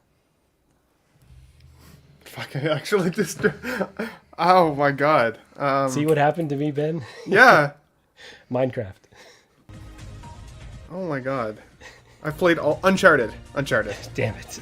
I've played them all. I'm like, There we what? go. How do I forget that? Oh my goodness. Congratulations, Ben. Ben, the choice is yours. It's close. Aliens for 500. Aliens for 500. Let me double check. Thank you, Dean. Aliens 500. In Aliens, what is the name of the corporation that sends the crew to investigate LV-426? Dean. Wayland? Go on. Wayland Corp? Wayland Industries? That is incorrect. Oh, shit. That is incorrect. Anyone want to chance a guess? No? Anyone? What is Wayland Yutani Corporation?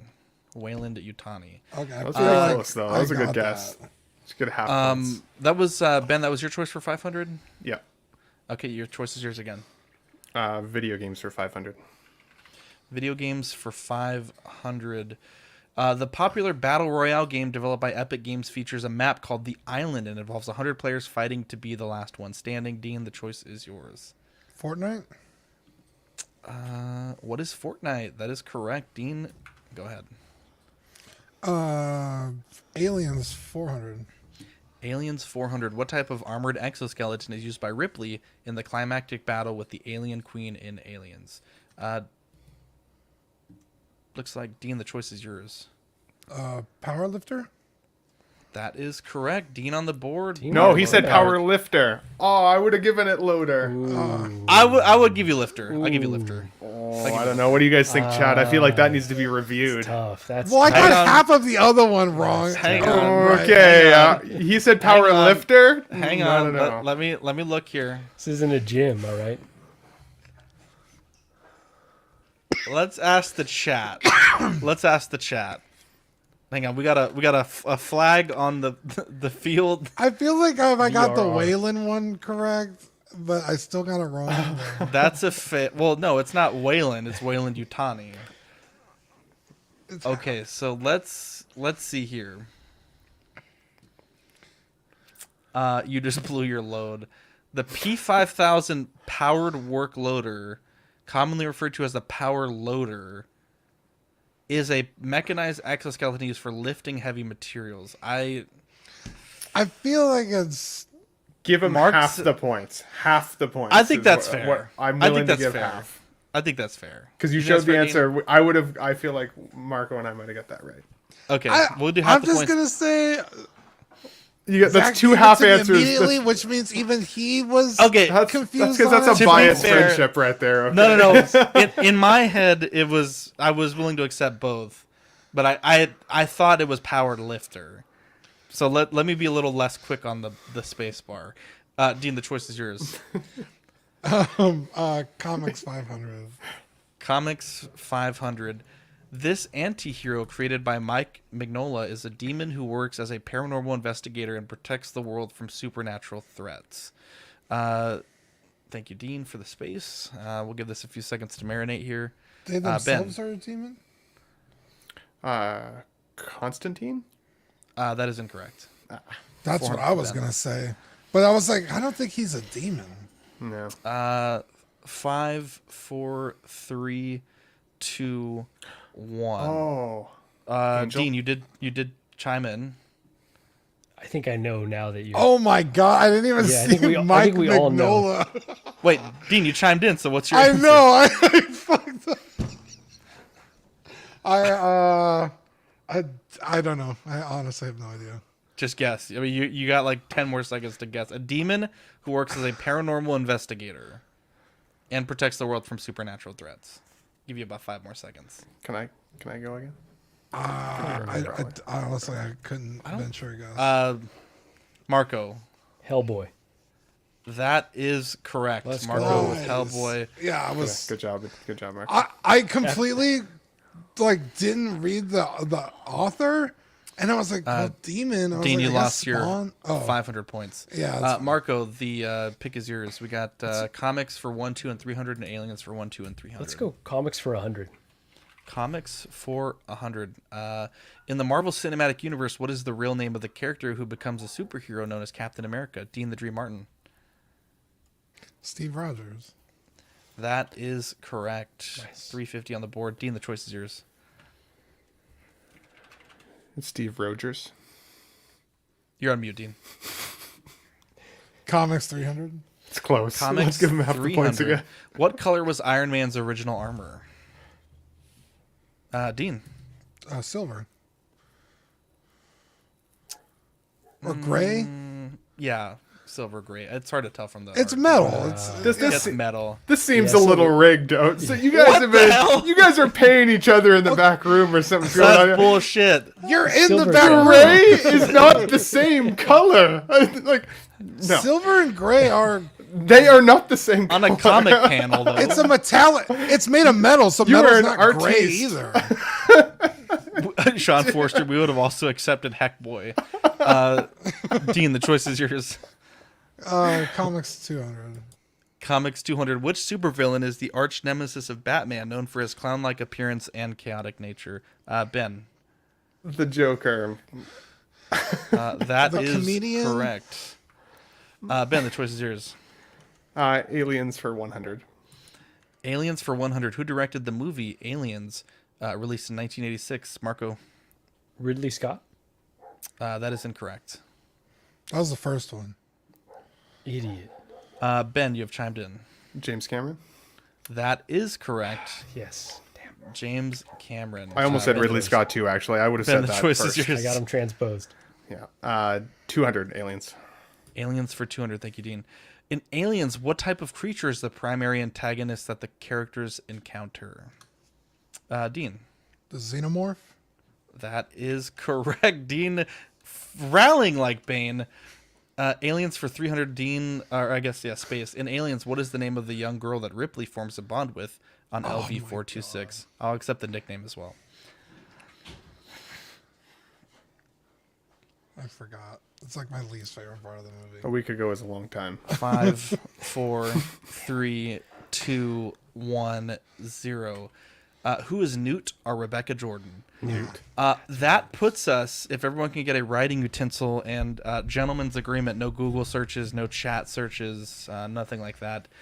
JB, are you sure you guys are geeks? No, we're just nerds. It's different when you have to answer it immediately on the spot. It is. Even like Uncharted, I couldn't think of it. I literally couldn't think of it. I've played all of them. I love those games. There you go. Yeah, Philip, this isn't Real Jeopardy, unfortunately. That died with Alex Trebek. Final is, the category is video games. Does everyone have anything to write on, a phone? Perfect, okay. Now, during such a time as we do this final Oxperty, you will put a amount that you want to wager and your answer. You can wager 0, you can wager all your money, you cannot wager more than what you have. The question is, what is the full rank of Spartan John 117? Again, what is the full rank of Spartan John 117 in the Halo franchise?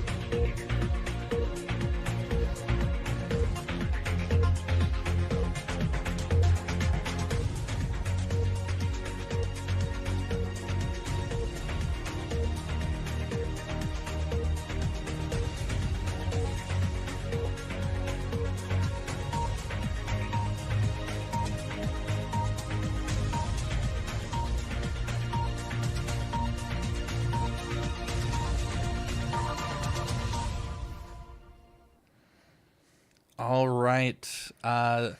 Ben Thomas, let's see what you have written.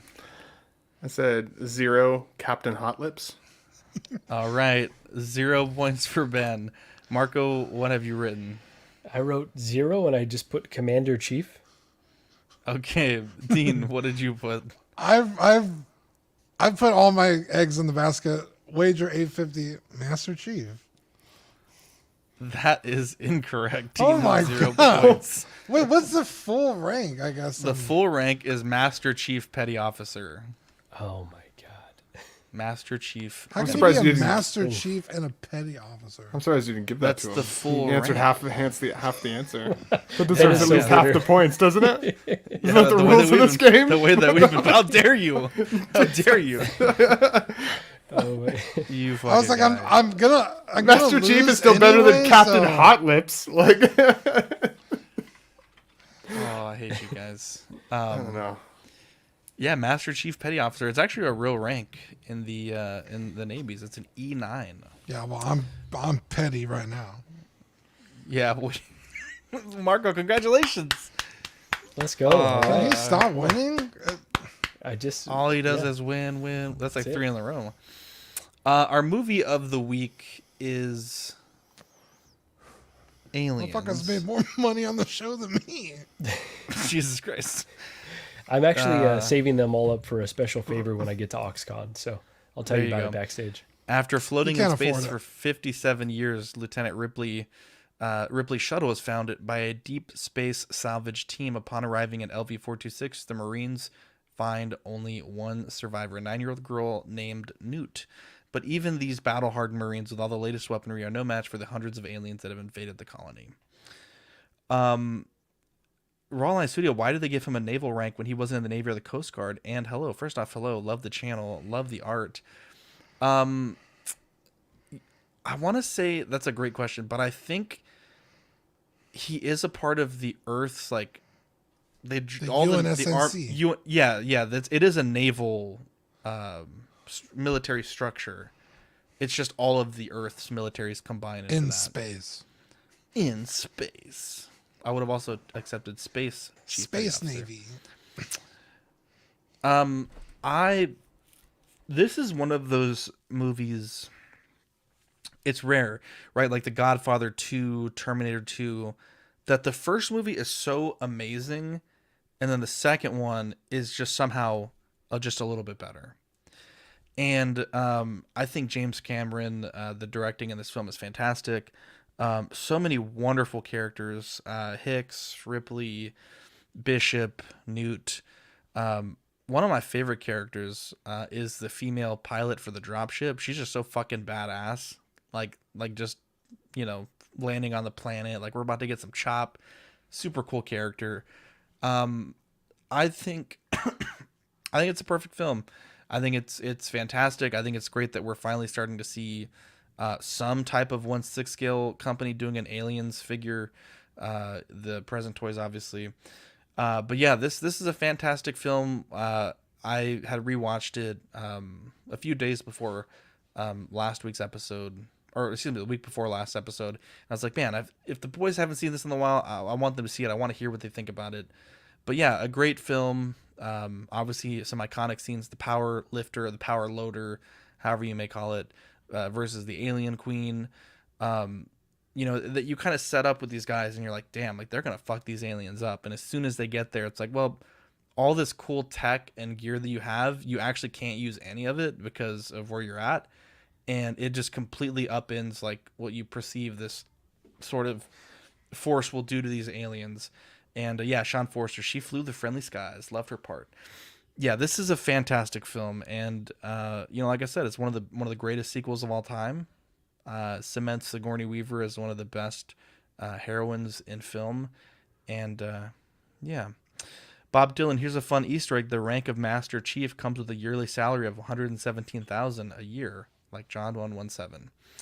Dean, what do you think about Aliens? Yeah, Aliens is a fantastic movie. I think what kind of sets it apart is you spend a little more time with the Marines and get to know them a little bit more. Also, huge shout out, Bill Paxton, R.I.P. Not only is he in Aliens, he's also in Predator 2. So he's hitting some sequels. Underrated. I love Bill Paxton, R.I.P. Yeah, this movie, again, like Zach said, they go in, you think, oh, shit's gonna hit the fan, like in a good way. It does not. I'm not a huge fan of kids in movies, especially when you have to protect them which is kind of like the most annoying part of The Mandalorian. It's just, it takes me out of the movie. I fucking hate it. Because I'm worried about the kid, and then also kids are fucking stupid and do dumb shit to get themselves in trouble and make everyone's life worse. But yeah, it's exciting. The fucking power loader scene, iconic. Ripley, badass. I don't know if I like it more than the original one. I guess like the campiness. It's a of the different first one. kind of film. Yeah, exactly. But I mean, in space, no one could hear you screaming in space. Have you seen that? No one can hear you cream in space. it's like a bootleg Alien shirt. I'll have to find it. Wait, what? I'll find it right now and send it to you. But yeah, I mean, if you haven't seen this movie, what are you doing, right? That's fair. I like the Ridley Scott version, or film, I'd say, more. For a lot of the same reasons you mentioned, Dean. As soon as a kid gets involved and there has to be somebody that's protected. I just found this. It's so infectious. Hold on. Zach, you're going to have to pull this up. Because it's not even aliens. Hold on. Oh, wait, can I send those in the chat? All right, go on, Ben. Sorry. No, it's okay. I agree, though. I don't love movies that have the whole, like, needing to protect the kid. I mean, obviously, this is a pretty old film now. They've taken... lots of other shows since then have taken notes from this. I love James Cameron overall as a director. But I would still say the Ridley Scott one gets me I going completely the forgot most. James Cameron directed this. Did you? Yeah. I do like the way the aliens look, or the xenomorph looks in this film. Obviously, they polished it a little bit more. Definitely the stakes feel a little, bigger and scarier in this one as well. And I mean, let's be honest, she's just an absolute badass in this film either way. Such a strong character, and definitely one of the greats. So I would say I like the first one more, but I'm happy I rewatched this. It had been a while for sure. So it's actually the opposite for me. Now, I can acknowledge that the first one is probably a better film, but growing up, I saw Aliens first, and I didn't actually even know Alien existed until, a bit later. Oh, wow. So, yeah, it was a really weird way to be introduced to the franchise. But it kind of gives me everything that I want in terms of the action, in terms of the design, and kind of the fear that you feel. I am 100% with you, though, on Newt being like the worst part of this. I really dislike that introduction or inclusion in the film. I think it wasn't until Last of Us or Logan or Mando where those kind of escort missions started feeling a bit more like, okay, I jive with this type of storytelling a bit more. And I know there's other examples I'm leaving out, but traditionally I have really not liked when you introduce a kid, because it's almost like you're taking it from a very adult film to now it feels like, I don't know, trying to pander to a family. It's like, I get how that could add an extra layer of stress, but for someone who's not a parent, it just is meaningless to me. So. Yeah, I remember being a kid and being like afraid of Alien, and then Aliens was like a much more enjoyable watch. It was not as like frightening. Yeah, Rob Barnes said sci-fi horror versus action horror. Yeah, 100%. That's a good way to put it. Zach, did you see that thing? Yeah. Let me pull. Oh, I thought you were gonna point. I thought he was going to be a dick and move on. I'm gonna so let's pull it up. My shit is like, chugging. yeah. My shit is chugging right now. Does it look all glitchy when it's loading? No, it looks fine. it looks Oh, fine. it looks terrible on mine. Like, what the hell is going on? So there's Dean's. Alan. It's not even Alien. It's Alan in space. No one can hear you in space. I don't know where this image popped up originally, but I thought it was the funniest shit. You could like get them on T-shirts and shit. Dean thinking it's funny makes it 10 times funnier. Literally, I was thinking the same thing. Yeah. Why is my shit so glitchy? Alan. Reminds me of that squirrel video where it was like Alan, Steve. That's where I thought maybe they was coming from, because they're calling out to each other across the plains. I don't know. Off the rails voice. You're a weird guy, Ben, but I love it. You've never seen that? You got to look up squirrels calling each other. Now I have to watch it. Now I can't do anything Alan. but. Exclusively watch his nut videos. Wow. Steve. Oh my Steve goodness. Allen. Oh, I'm in tears. Can you send me the link? Because I'm just finding squirrels. Wait, what? Stephen Allen? Stephen Allen squirrels or Oh, chipmunks. here we go. I found it. Ben, what the better fuck be- do you watch, bro? It's gonna be fucking good, Ben. Bro, he's got that fucking giggle bush, man. Alan! Alan! Alan! Alan! Okay, I remember this now. Alan! His old neck and legs. Look at him. Oh, I am looking. Stop looking at him. What you look at? Ow! Ow! Ow! Oh my god. Oh, John, I boy. don't think we're... Steve Allen. Anyways, before we lose that it the other was half of our Alan. audience, You remember it.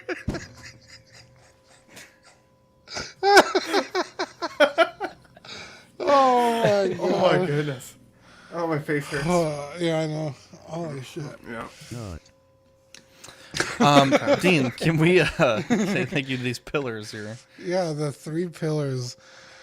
We got Ian Seavey, Renee Mendez, Eric Mariscal, Quinn Aguirre, King Louie, Mark Pearson, Paul Schreiber, Equan, Chris Valen, Serena, Ben Thomas, Chris Letty, David Jones, Sam Guest, Daminator, Joao Bretta, Thomas Clark, Eric Switzer, Six Guns Figs, Badfish, Toy Cartel, Sweet Sweet Danny Lee, Deanie Martin, Stephen Krepp, Big Old Fern, Cesar Mariquin, Mark Phillips, Lisa Martin Bomansky, Rick DeGregorio, The Everyday Collector, Ricardo Valdez, Jose CZ, Erwin Azucena, The Illustrious Rainer, Alad Morgan, Tukathri Wa, Derek B., Arias Portillo, Mark Randolph, Alvin J., Jazz Carroll, Joe Ridley, Pablo Meza, D-Rock, Matt Clevenger, Seth Tucker, CC, 3PO, Scott Smith, Don Madon, Jimmy James, Stephen Perja, Sean Usby, Scott Bradley, Steve and Maria Stanley, Eddie Manzanares, Louis Bennett, Chip Perrin, Jimmy Hernandez, Gigi the Judgmental, and Brenton Palmer.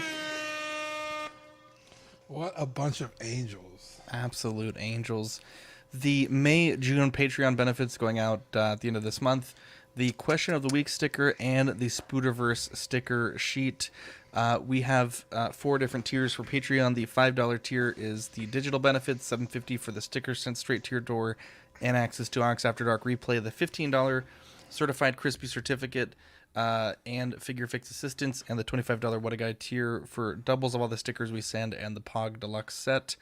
Looking at our YouTube channel members, if you want to join, you can do so clicking that link. We got Absolute Irwin, Alvin J, Andre, Andres IB, Andrew Kubo, Benjamin Hansen, Jesus Christ, Big Ol' Fern, Blurred Dad Life, Bob Dylan, CC3PO, Chris V, Cram, CT603, DJ, Daminator, Dante's Boneyard, Eclectic Collector, Equan, Fat Batman, Gear Bear, Gotham Cenobites, Jake, Just Another Friday Night, Justin Sports Cards, KJ Smith, LV Avenger 702, Mark Pearson, Money Mendez, Mr. Mom's Collectibles, Knight, OG Fan, OMFG Rick, 1/6 Figure Focus, Paul Schreiber, Philip the Fool, S Beam, Sam Gist, Slifer, SpongeBob SquareBalls, Sunnyvale Russ, The Ben Thomas Show, Toy Cartel, and Zeke. You can join if you're a Patreon member for 99 cents or $2.99 if you are in the Peanut Gallery. You get loyalty badges, emojis, and custom member shoutouts. Taking a look at the network, we have Collecting Weekly Live Unboxing, Question of the Week, The Reissue, OFAC, CW Live, Small Talk, After Dark, Live and Let Dice, Bricks and Brews, and Ox PD. As mentioned yesterday, John, the Everyday Collector, is moving Collectors Club to his channel, and he is spreading his wings and flying, and we wish him all the luck and all the love in the world. John has been a huge part of Collecting Weekly for the pretty much for over 2 years now. And we appreciate all the things that he's done for us, all the memories and all the fun throughout those 2 years. And we wish him all the best as Club moves to his channel. So be sure to check him out at The Everyday Collector on YouTube. And yeah, as far as Fridays go on CW, we probably won't air anything this Friday. With John starting off his own channel, we'll give him... not give him, but we don't have anything planned for this Friday. But next Friday, we're going to be looking for people that stream that might be interested in doing some guest panels on our channel. So if you're interested, please let me know. We've been talking to a few people already, and we're looking to start that, not this Friday, but next Friday. So if you have a YouTube channel and you do some streaming, we may be interested in featuring your show on our channel. for some amount of time, just so we can have some content on our network and you can have some exposure for your channel. So, like I said, we have some people in mind and we're just working on dotting the I's and crossing the T's, but always open if there's anyone else that might be interested. But yeah, I hope it's Gigi or something. Can you imagine she comes in and just takes over? She doesn't even have time to stream on our channel. How could she stream on another channel? Yeah, and just real quick, before you get that last point out, TeePublic, a lot of the stuff is on sale, so if you're interested, be sure to check that out. I think it's like 20-30% off right now. But Dean, sorry, you were saying let us, and then you... Yeah, I was going to say, let us know in the comments like what you want to see, like is there some content that you want that is not available somewhere, or something you think we'd be good at talking about, or whatever it is. Like, let us know, because we're still trying to figure out what we're gonna do on Friday. So I suggested that Dean does a joke of the week, and I honestly think that would still stick. Just watching you try to read a joke that you think is funny would be hilarious, and so I would be down for. We could call the section Punchline. You love Punchline. You could bring her out. We could even make up on Dean like Punchline. I could see it. Okay, well, let's calm down. I can see it. Yeah, I'm the ideas guy. Don't worry about it. Joke of the week is like a second long. Yeah, so it'll record be it and add it in for us. I've kind of told the guys a little bit of a rebuild era for CW. John was a big influence on the channel, so wish him all the luck. And like Dean said, we're excited to potentially have some extra content on Fridays. I don't know that we're really that interested in statue content. None of us really actively collect it with our current level of hosts, so probably not statues wise. And plus, I think Club is already a fantastic statue show and not really worth reinventing the wheel on that. So, like you said, let us know if there's anything you're interested in. If not, we have some people in mind that will be taking probably like a 7 to 10 p.m. time slot, Central Standard Time on Fridays. But yeah, any shout outs that you guys want to give? Yeah, shout out John. I'm excited to see what he does with his channel. He's carved out a nice little community there on his corner of the internet. So shout him out and make sure you guys are subscribed and go and support John. Send him a nice message. Be like, hey, congratulations or whatever. That'd be nice. Yeah. Even if you don't collect statues, I think that would be nice. For sure. Yeah, I want to give a shout out to the Patreon chat. I've been doing a lot of working out the past few weeks, and the encouragement is really helpful for me. So appreciate all you guys being excited for that.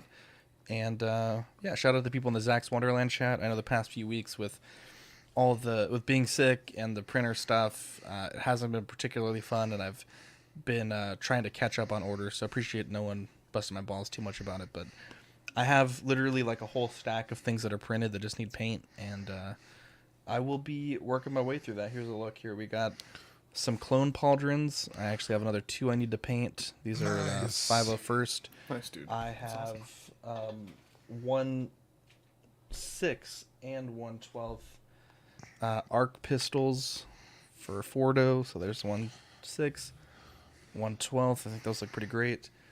Just a bunch of stuff that I need to catch up on. Oh wow, no mention of my base. Cool. No, I'm fucking.